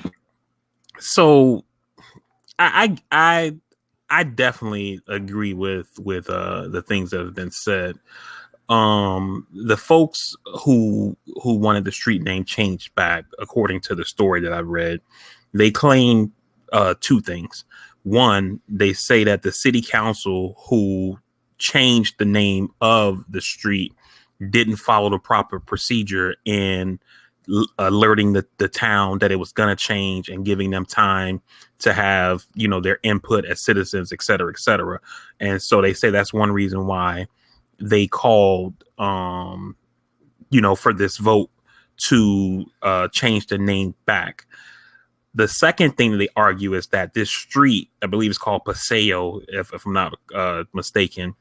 They say it's a historic boulevard. It's actually one of the first boulevards in that city, which it goes back to, I believe the story said like 1899 or something like that. So, you know, it's been around for 100 plus years. And so they're saying, and the article that I read also said that this particular boulevard is listed in some kind of like historical site or whatever, you know, like, so it has like some historical relevance. And that's what they're arguing. With that being said, I don't think anybody gives a fuck about the name of a street, right? You can change the name of the street that I live on tomorrow, and I would get mad that I got to go update my driver's license, but I'm not going to fucking petition the city council to change it back. Like, I don't have time for that kind of shit, you know? And given that it's not like they changed it from what it was to, you know, some bullshit, you know, they changed it from the historical name into the name of a historical figure. And given that the people who organized this thing to have the name change are largely white, it does make me think that there is some racism involved. And part of why I think that is that the article that I read also talked about how when folks were organizing to try to get people out to vote in order to keep the MLK name on the street, that these folks who organized the name change basically were protesting these black folks organizing events where they would show up and have sit-ins at their churches and different shit like that. And, you know, that shit just seemed kind of foul. The last thing that I'll say, another reason why this shit seems mad suspect to me, is that they didn't rename the entire street, you know, MLK Boulevard. This street, this road, apparently it's like one of these like main thoroughfares that kind of runs through the whole city, you know, kind of in light of like a peach tree in Atlanta, right? If anybody's ever been there. And they essentially named, I believe they said it was like a 10-mile stretch of the street MLK, and the rest of it is still called the original name. And the 10-mile stretch that they named for MLK essentially runs through the African American part of the city. And so these people having a beef with that, just that shit is suspect to me. It seems like there's a racial component there.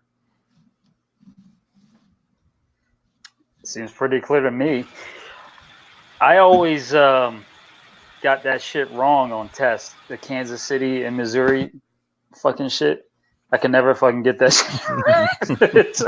Oh my god. That's what you do. That's why you're an accountant. You're like Kansas City, Kansas, right? This shit, they always pause. I'm like, this is Kansas. There is a Kansas City, Carson. Kansas, by the way. Yeah, it is. Yeah. But yeah, the big one is Missouri. It's I mean, that goes into, you know, the elections. Not so much, but the symbolism of it is big, and I don't understand why people just have to be so freaking petty and stupid. It was interesting to see what happened with the elections, especially in Kentucky, especially after someone campaigned especially after someone said this race is a reflection on me. A lot of this stuff that we've talked about, I mean, I think a lot of people are just getting fed up, and there just might be a huge backlash with all of these people just really being just all in your face and out there about just this, racism, just like overt racism or bigotry or trying to reverse shit that was done for specific reasons. I think that these people have kind of pushed the envelope all over the country, and they've crossed the line, and I think it's just going to come back to bite them in the ass very soon.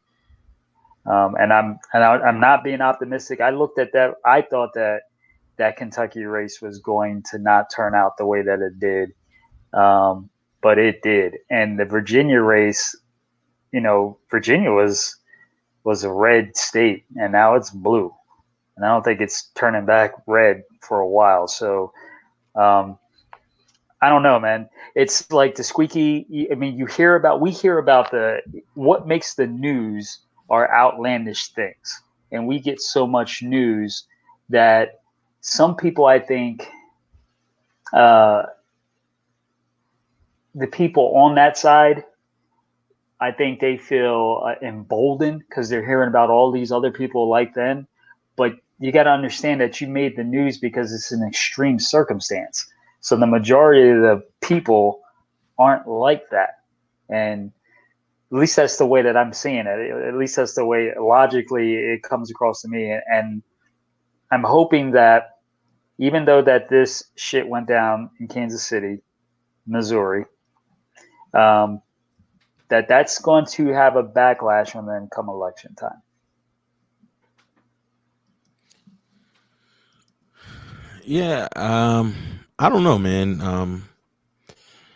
I was doing a little research, and as I did earlier, and like VP said, the road is like it goes north and south of the city, and the small stretch of that, it's like 85 miles, I think, and the small stretch of 10 was MLK, and I guess where the argument and the teeth that they have, the Paseo group, which is like keep the Paseo or something like that. They're arguing that it wasn't correctly changed before, but the street, was named after like the first mayor suggested it be named that due to something that happened in Mexico City, Mexico. Like it's just been its name. I don't really know how unique it is to Kansas City and Missouri, but I mean, I know, based on in the past, in America's, inception of taking land from Mexico, etc. Maybe there was some significance to people that might have been further south. I don't know, man. It just like VP alluded to, it kind of seems a little bit racially driven, and kind of like you're alluding to, with the climate of the nation right now. It's not surprising. Yeah, I mean, obviously, yeah, that's the biggest part is your boy Donnie T, actually VP's boy, is because he's a native Floridian, and they love them some Donnie T down here. But he's made it okay, right? People are, our biggest thing we always talk about is the closet races.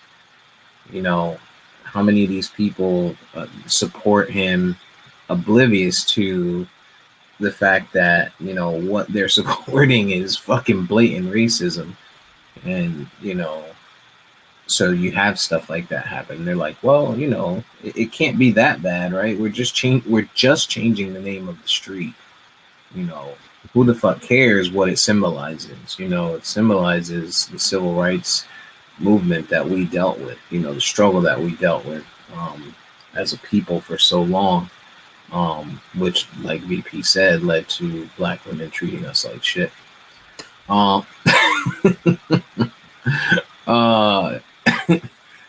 Nah, just bullshitting. But yeah, on the Trump front, since we're talking about it, VP, give us something. I saw some stuff in the news about next level of impeachment, or the Dems did something or something or another. Yeah, so essentially what's been going on the last few weeks, the House has been investigating Trump. The House of Representatives has been investigating Trump regarding the quid pro quo dealing with the military assistance that the Congress passed to give Ukraine to help them in their struggle with this war that they're fighting with the Russians. So apparently Trump held up the aid in order to get them to open up an investigation on Biden with the hopes of essentially, dirtying up Biden. So, Biden's supposed to be Uncle Joe. Everybody, thinks he's cool. He's clean as a whistle, et cetera, et cetera. And that would, having this investigation open would allow Trump to essentially say Biden is corrupt. Look at what he did in Ukraine, et cetera, et cetera. So you might as well vote for me because this guy is fucked up, So anyway, so the House has been investigating Trump on that front. You've had several people from the White House, the State Department, the Department of Defense, ambassadors who serve overseas have testified and corroborated the story of the quid pro quo. So the news today from that investigation is that starting next Wednesday, and in the current phase of the investigation, they've basically been taking depositions behind closed doors because they don't want people trying to line up their stories by doing it in public. So everything has been done in secret behind closed doors. Well, let me not say in secret because that's kind of a Republican talking point. The Republicans have access to these hearings. It's just that they're not done in front of the public for us to see, but the people in the House can be involved in these depositions. Anyway, they're done with the behind closed doors phase of the investigation, and starting next week, Wednesday, they're going to start having public televised hearing. They're going to be public hearings. It's up to the media whether or not they're televised, but they will be televised. Is all you're going to see on your screen from the time the hearings start until they end, and then you're going to see breathless coverage on the news afterwards. And so for the folks who listen to this podcast, just wanted to let you know, set your DVR, if you're interested in finding out, what happened, something to help you make your mind up about how you feel about it, etc. Next week, Wednesday, will be the public phase of this impeachment inquiry. Okay. So what does that mean? How far along are we? How far are we from a potential impeachment? Is there something to look forward to? Should we feel like there's a victory there? What does that all mean for those that aren't familiar? So with this phase of it, remember, think of an impeachment as kind of being like a grand jury. Right, the grand jury is listening to evidence and they're listening to everything that's being brought before them, and then they make a decision on whether or not they're going to have an indictment against this person to send them to a trial to judge whether or not they're innocent or guilty. And right. Impeachment kind of works in the same way, but it's just a political process. So the House is gathering evidence. Once they've gathered all of their evidence, they will send it to the Judiciary Committee because the House Intelligence Committee is taking the lead on impeachment. So they'll gather all their facts, all the information, all the testimony. They'll send it to the Judiciary Committee. The Judiciary Committee will then review it. They may have some hearings, and then they'll take a vote on whether to forward articles of impeachment to the full House. Once they do that, the full House votes. It only takes a majority vote. So as long as 218 plus members of the House of Representatives vote yes, then that forwards the articles of impeachment to the Senate, where they'll then have a trial. And you'll have people who act as like prosecutors and defense attorneys on both sides. And then after they present their cases for both sides, the senators will then vote. And you need a 2/3 majority to vote in favor of conviction, which means removal from office. Also, if there are multiple articles of impeachment, it's not if he's found guilty on any one of them, he's removed from office. It's not one of those cases where he has to be found guilty on all of them. If they send over 13 articles of impeachment and he's only found guilty of one of them, then he's removed from office. As far as the time frame that you asked for, I would say, based on the things that I've seen in the media, you probably should expect a vote on potential articles somewhere after Thanksgiving. The full House vote probably somewhere in the first few weeks of December, and we're probably looking at a Senate trial in either late December or January.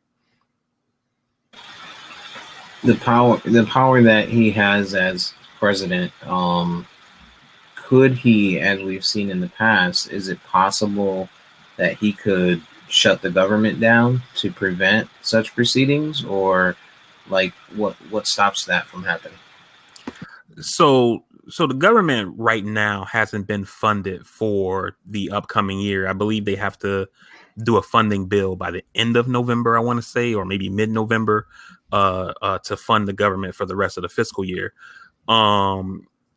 If the House and the Senate passes a budget and sends it to his desk, he could veto it and shut the government down. I don't think that would be a good look for him, but you don't know with this guy. He's a bull in a china shop. So you could see him, you could potentially see him doing that as a distraction. But I think that would actually work in not to advantage him, because that's going to just bring more attention to the impeachment issue.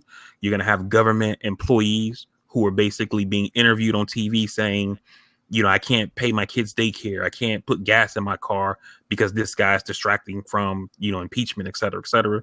So I don't think that he would make that move, but that's me thinking logically, and he doesn't really think that way. So who knows?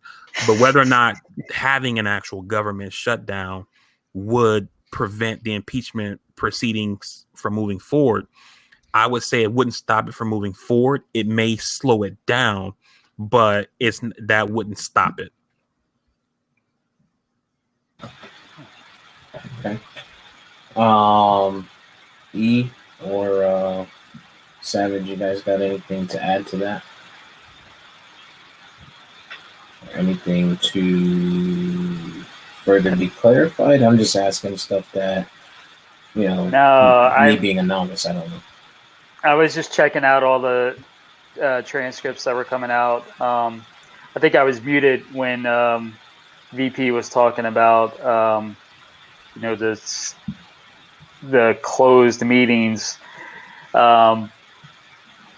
which is a talking point, which has been false. It's so blatantly false. I mean, basically, if you're on one of the three committees, you had access, right? Right. And then the transcripts came out, and you see hundreds of questions from Republicans to the witnesses, right? Right. Which means that Republicans were there, right? Right. So it's that whole talking point is so stupid. But like we were talking about it earlier, VP and I, about some things that just get said over and over. These people are basically just brainwashed. Just keep saying stuff over and over. They just keep lying and lying. All of a sudden, like the Chris Rock, like, it'll be all right. Just tell me. It'll be all right. Just tell me. You hear that 1,000 times and you start to think it'll be all right. So there was never any secret meetings because everybody knew that there was an investigation going on. So there was no secret. It wasn't only Democrats that had access to it. It was just the people on the committees had access, and that has Republicans on it. That's it. So it's just all of this hoopla. We've gone from no quid pro quo to now you've got Solon saying, yeah, there was a quid pro quo. And you've got it's such a slam dunk case to me. But this guy, I'm not even impressed by this guy anymore. I'm kind of like, I'm just sitting here looking at all of the people that are defending him with no shame and just straight up lying and all the just misinformation coming out, all of the deflection and everything. Like, hey, listen, this guy looks like he did this. What do you have to say about that? Who's the whistleblower? Like, who gives a fuck who the whistleblower is? You know what I mean? Why does the identity of somebody whose story has been corroborated by so many different people matter? It doesn't, like, how is that the point of any fucking thing? You know what I mean?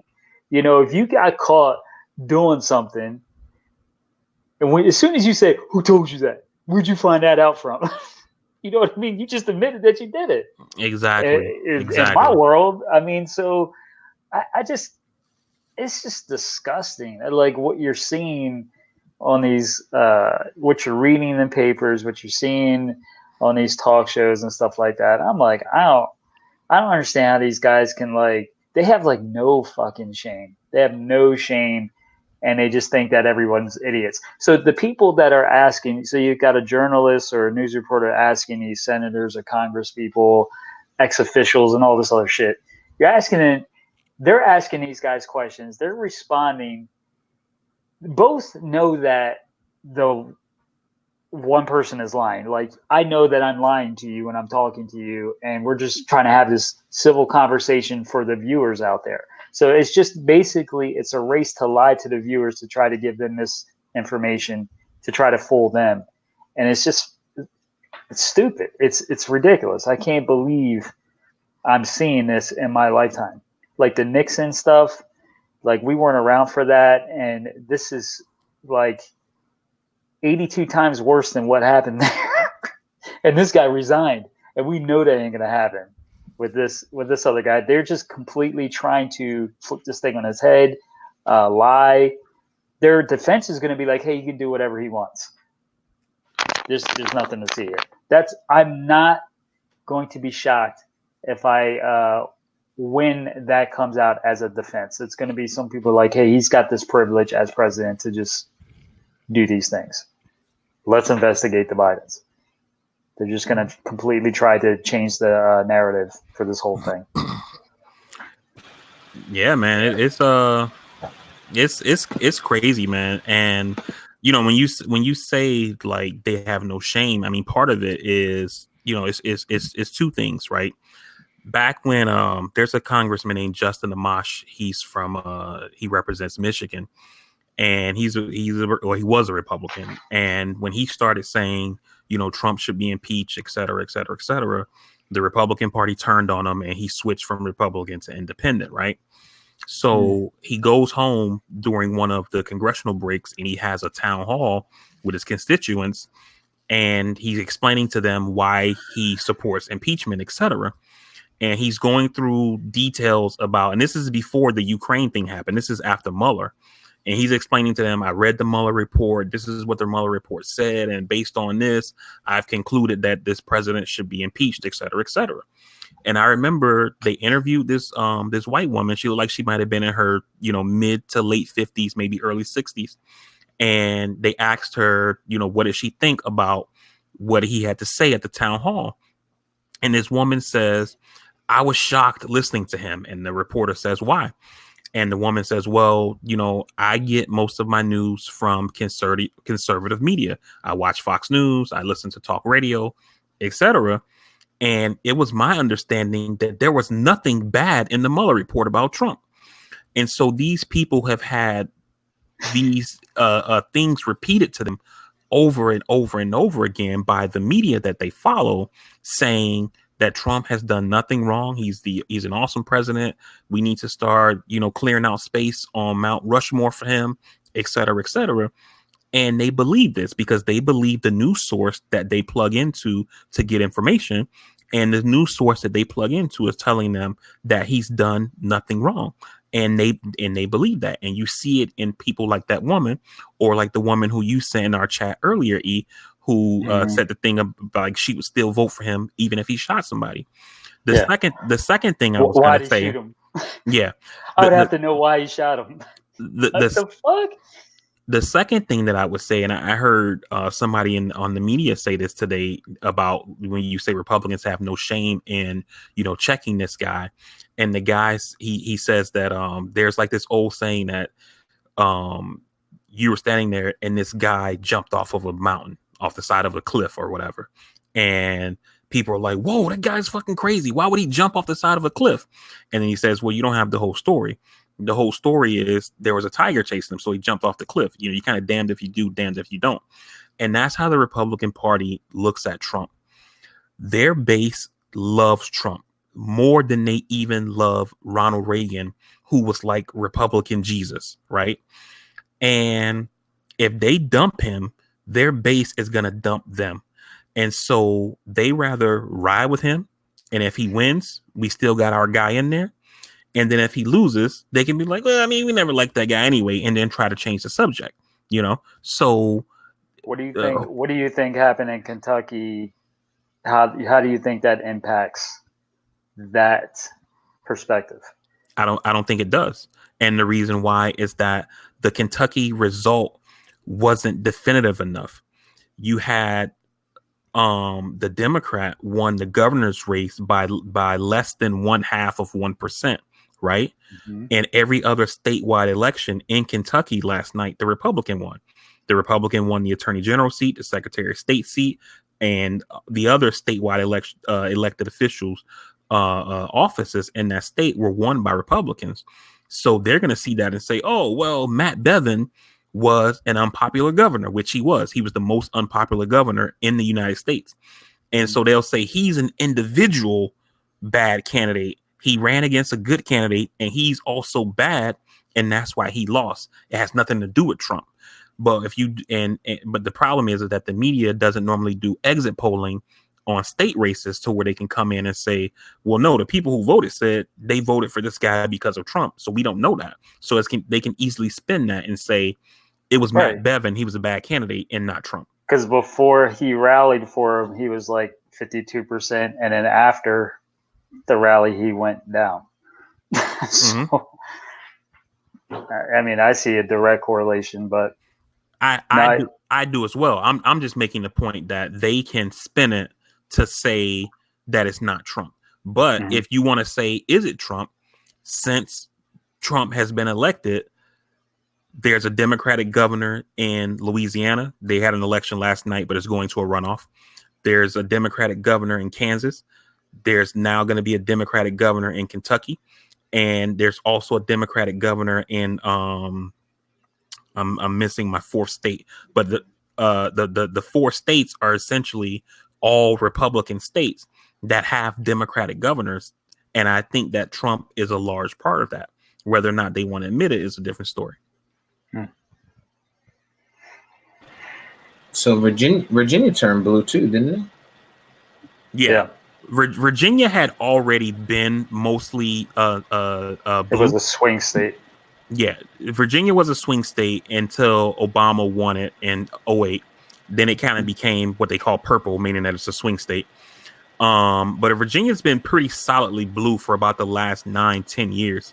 Every statewide elected office in Virginia is held by a Democrat. What happened last night in Virginia is that the state house and the state senate flipped from Republican control to Democratic control.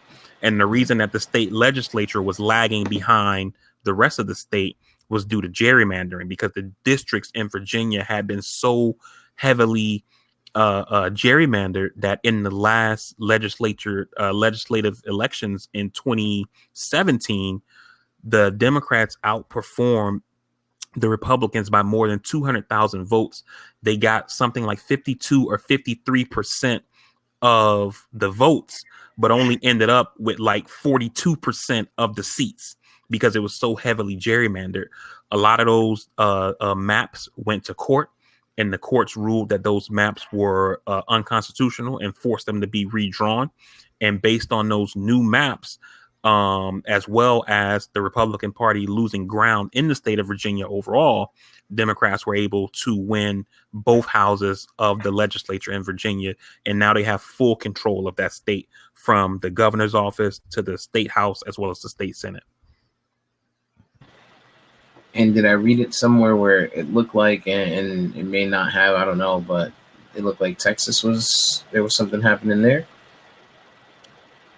I didn't see anything about Texas, so I'm not saying you're wrong. I just didn't see anything about it. Okay. So we'll have to keep an eye on that. Yeah. But to make the point really quick, I know we're going to get off of this, is to Eric's point about whether or not it's Trump versus, a candidate being unpopular, etc. Why I think it's Trump is that, there were elections all across the country last night. In Pennsylvania, there's a county called Delaware County where the Republicans had Delco. Yep. Delco. Yeah, they call it Delco as Delaware County, I believe it's called. But up in Delco, the Democrats swept the county commissioners races, all 5 of them. So all 5 county commission seats are held by Democrats. Yep. Republicans held the majority on that county commission since the 1800s, since the Civil War. Since the Civil War, yep. and that, I think something like that goes to show you the drag that Trump has on this party, to where these people have been in control of a county commission. I mean, yeah, we don't live in Delaware County, Pennsylvania, so we don't give a fuck. But I think something like that it kind of shows you this guy's unpopularity throughout the country, that he can cause his party to lose control of a county commission that they've held for more than 100 years. Yeah, I agree. You're going to jump right off that cliff with him. Yeah, die on that ledge.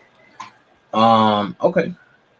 So I think that's everything that we talked about. Is there any ad hoc shit that you guys wanted to chit chat about? I know we spent a good portion of time on a few things, but you said something about some blasphemy.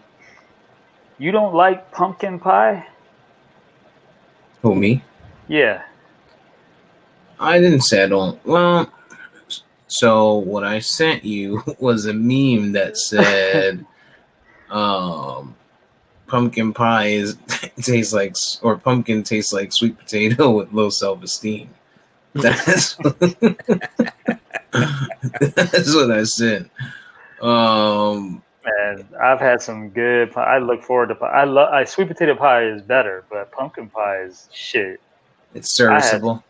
Real good pumpkin pie. Yeah. You make homemade pumpkin pie, let it sit, let all the nutmeg and all that stuff get in there. It's like it's a spice, nigga. I know. I'm just saying. You want this special? Now that T.I. situation with his daughter. Did you see that, E? I didn't see that. So it sounded crazy to me. You said this guy goes to the gynecologist with his young daughter? With his 18-year-old daughter. He's been doing it for some time now, every year. And he's essentially asking her gynecologist to confirm or deny whether her hymen is still intact. And is that legal? Well, apparently from the article, she signed over consent to allow them to continue to report to him. Okay. But there was one medical expert that came out and said, that is no real indicator to confirm or deny whether or not, a young girl or any lady has been having sex. But I guess the community right now, the culture, as it's so widely talked about, is like, is mad at T.I., saying he's in complete violation, saying he's crazy, all of that. I know you and I are the only two on this panel with daughters, but I don't think it's just an exclusive daughter thing. But what are you guys' thoughts on that? It is crazy to me. I mean, I couldn't. Like you're going to the. I mean, so like I understand. I'll say that I understand that as a father, you don't want. No father wants their daughter to have, or just to be promiscuous, right? To have put themselves in a situation where they're stuck, and they have a child, and they're not ready to even take care of themselves yet, right? You don't want that out of your boys. You definitely don't want that out of your girls because, you know, the stats show that the girl will be the one around the child the most. They'll probably be impacted the most, at least at the beginning. But that seems really excessive. I mean, I can't imagine going to the gynecologist. I mean, I'm just having that talk at home. What are you going to do? I'll put it to you this way. Say you go and the doctor says, "Oh yeah, it's not there anymore." Like the time that he says yeah, it's gone. There's no more. What's your next step? I don't know if it disappears. I'm not an anatomy person. Or whatever. It's broken.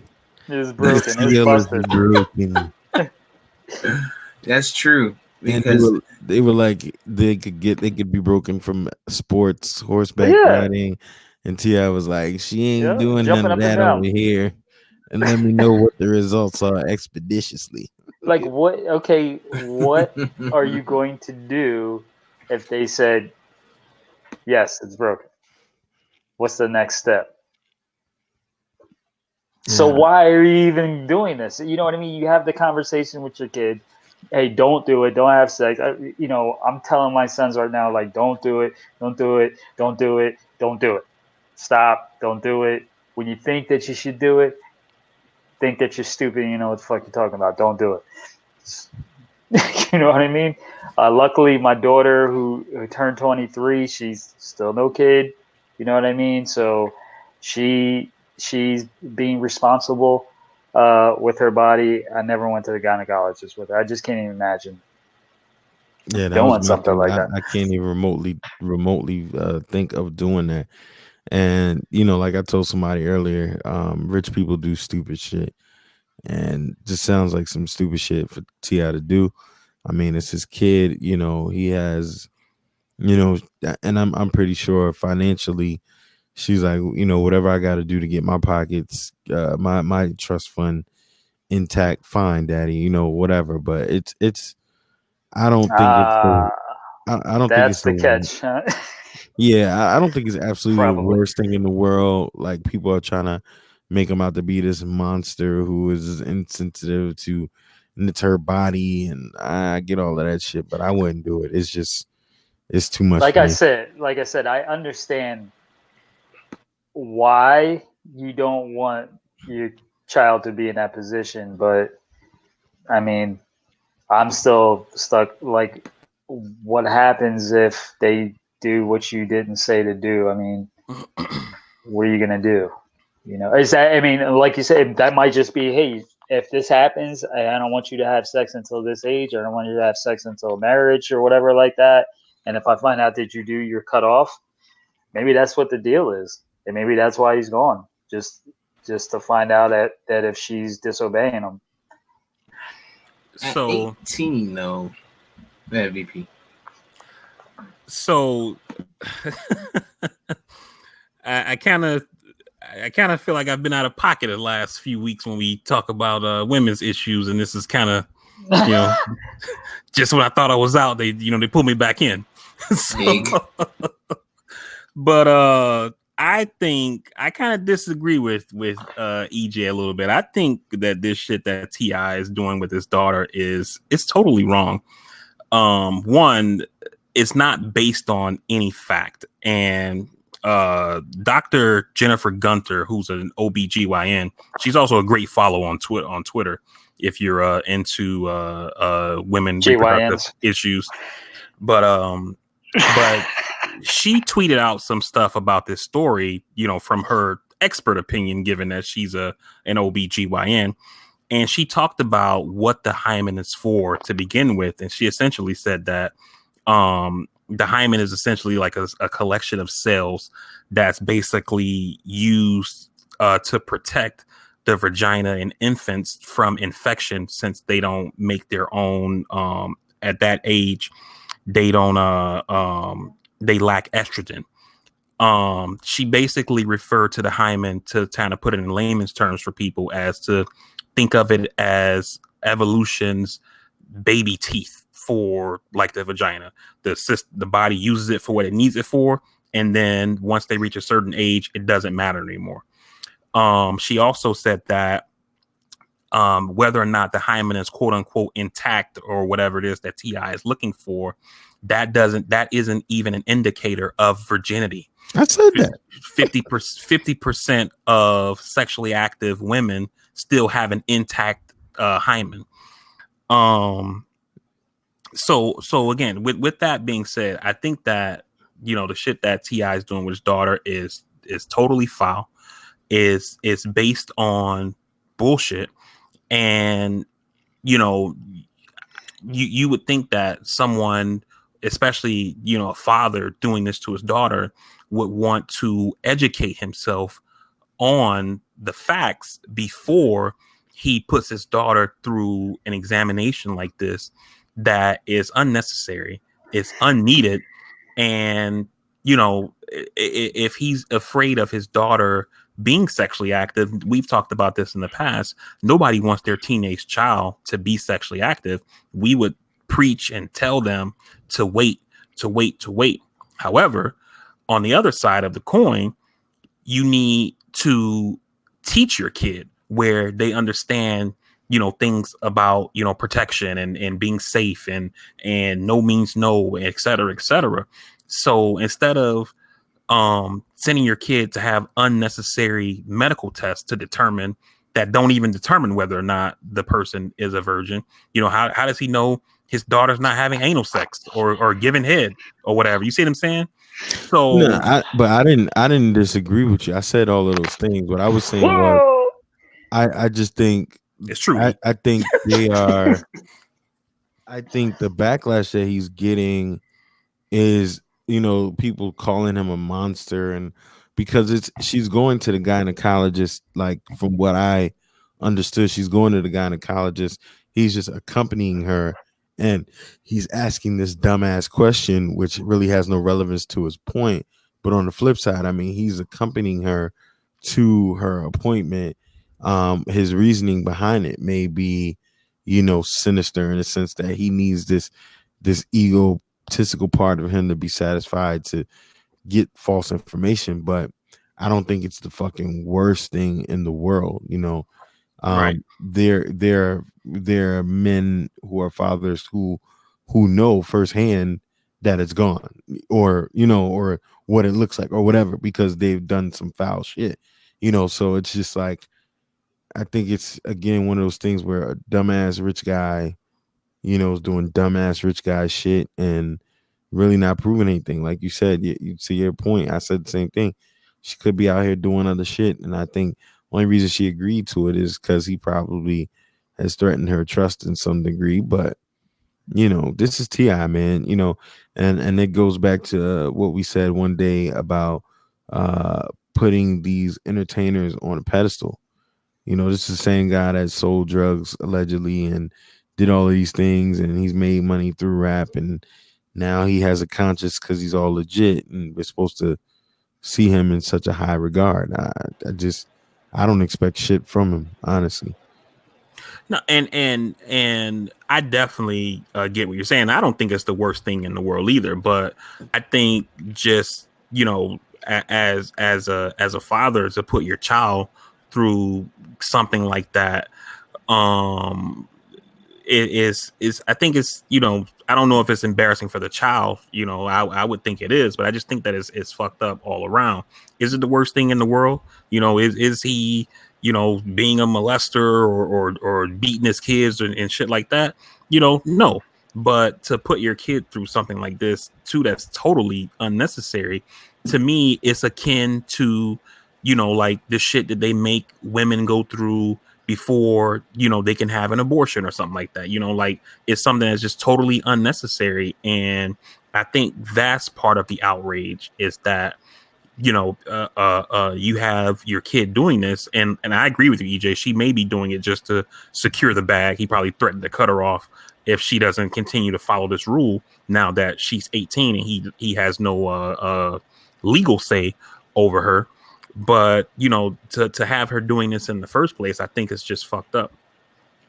Agreed. So where do you say that you have trust for your child, right? There has to come a point where you can say that you trust your daughter or your son to tell you the truth, right? And that's what, not only relationships with, you know, your spouse or your significant other, but relationship with your kids should be built on trust just the same, right? And as opposed to forcing her into this type, or taking it to this level, you know, and kind of trying to really force her out of it. I mean, she's 18 at this point, so it is what it is. She can do what she wants. But you know, instead of forcing her out of it, why don't you equip her with the knowledge to prevent her from making those mistakes? Equip her with what the possibilities are. Help her understand that she doesn't have to settle for, you know, a life, or for some type of for a scumbag that's going to talk her out of her drawers, because she's coming from a place where she can be successful. She has a successful father. She has a financial backing to where she can be whatever she wants, right? And I think that's the biggest part, that where we see failure nowadays, is people are not doing that for their kids, man. These kids that are out here, you know, doing whatever it is, whether it's, you know, fuck these Chicago killings, the fucking, you know, not just Chicago now, you're starting to see it everywhere. Fucking here in Orlando, there were people getting shot up, and motherfuckers are stabbing motherfuckers over Popeye's chicken. You know, what happened to the days where, you know, we as a people told our kids, you could be whatever the fuck you want? You know what I mean? You can be successful. All you have to do is put the hard work in. Like, I know my parents told me that shit. You know what I mean? When you come from that type of background, you tend to see the individuals that come from a background where their parents constantly tell them, hey, you are an intelligent, strong, black, white, whatever child, a person, you know what I mean? And you can be whatever you want. You know, they tell them you're handsome, you're beautiful, you're pretty, whatever the fuck it is. You tell your kids, you boost their self-esteem, and then you teach them, you know, as opposed to leading them with fear, right? And so her fear might be, like you guys said, not getting the bag, not getting the inheritance, or, you know, having to go get a job because he kicks her out of the crib. What the fuck you think she's gonna do? What's the first thing you think she's gonna do? Your job as her father is to keep her off the pole. You kick her out the house at 18 because she decided to have sex, or she made a mistake. You think that's gonna make her life any better? You think that's gonna make her choices going forward any better? He's fucking out of his goddamn mind. Right. He's out of fucking control, 100%. I understand that type of behavior when your daughter is maybe 13 years old, maybe 14, as high as even 15 years old. Once they hit 15 years old or 16, and they get to the 16-year-old mark, that becomes a conversation between yourself and your daughter, or your wife and your daughter, or collectively between the three of you, to equip her and help her make the right decisions. And I agree with you 100%, Steve. And also, if you think about the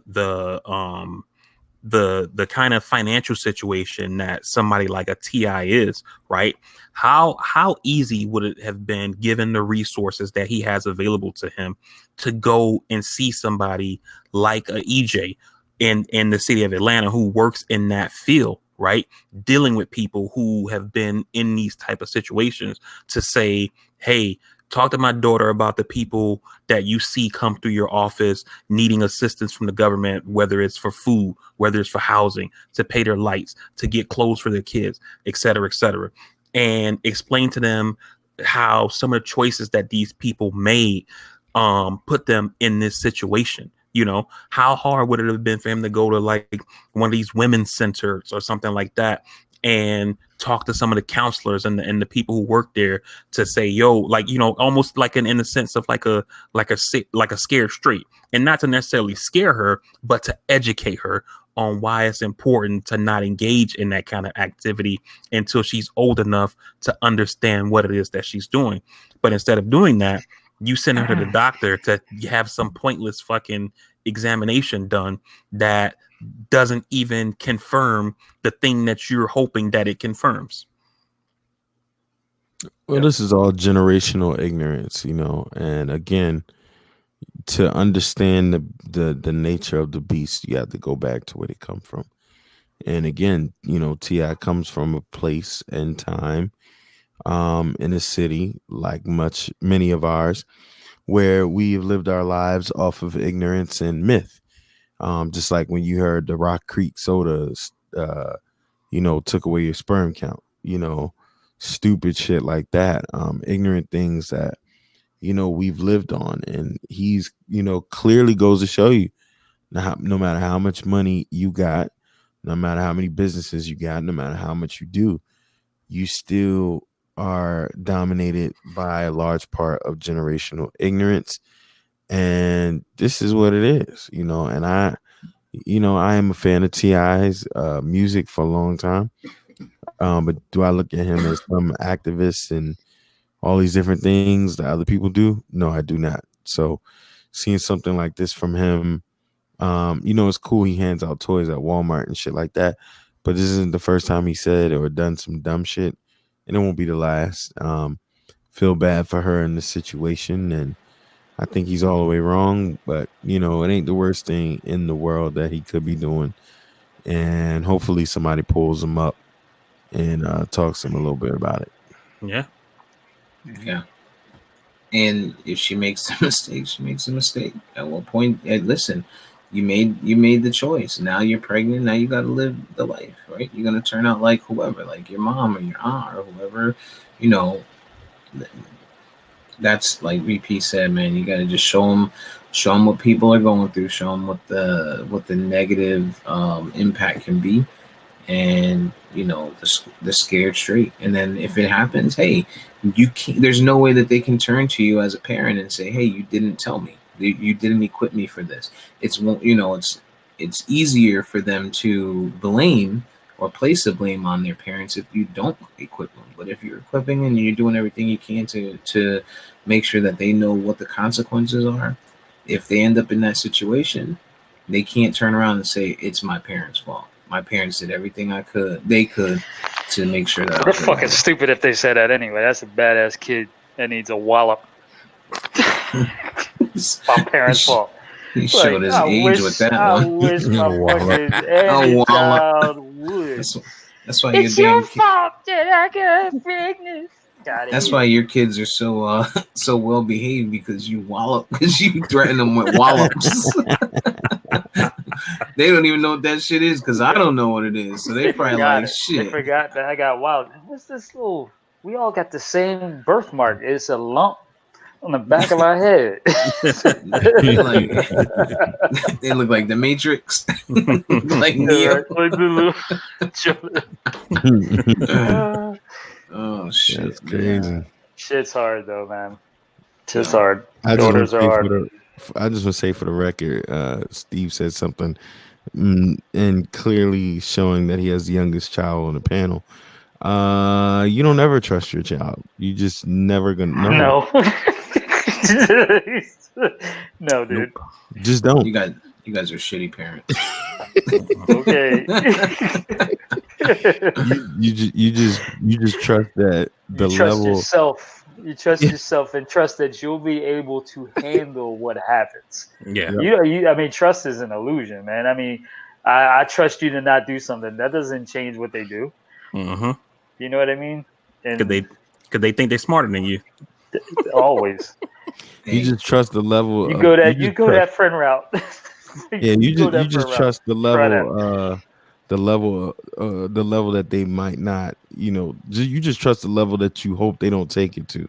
Like, I know you're gonna fuck up. I just hope you don't do that bad. Mm-hmm. Mm-hmm. Yeah. Well, the minute you break the trust, now you done fucked up. Now I gotta treat you like T.I. Guess what? I'm gonna tie you to your fucking bedpost. You're getting homeschooled, and I'm gonna feed you Twinkies. I'm I'm strap a feeding you GoPro Twinkies to for your breakfast, freaking lunch, head. and dinner for the next year. And then after the Twinkies for breakfast, lunch, and dinner for the next year, then we gonna let you out the house.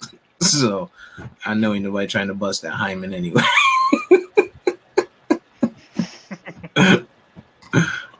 Good luck. Oh man. Thanks, EJ. You love taking me to that next level. Appreciate you. All right. So VP, we've gone pretty long tonight, and I don't know if I'm gonna make it to the gym in the morning, but if you can get us the fuck out of here, please. JETS, Jets. All right, folks. We You just gonna appreciate leave? we appreciate you listening to us, rocking with us, and as always, you can follow us on our social media at Castworthy. On Instagram is at Castworthy_podcast. You can find us anywhere you can get a podcast, whether that's Apple, Spotify, Spreaker. If they got a podcast, more than likely we're on it. And like we told you earlier, impeachment hearings next week. Tune into that. Tune into us. We're probably going to talk about it. And the last thing I'll leave you with is your Miami Dolphins got their first win over the Jets. We'll see you next time.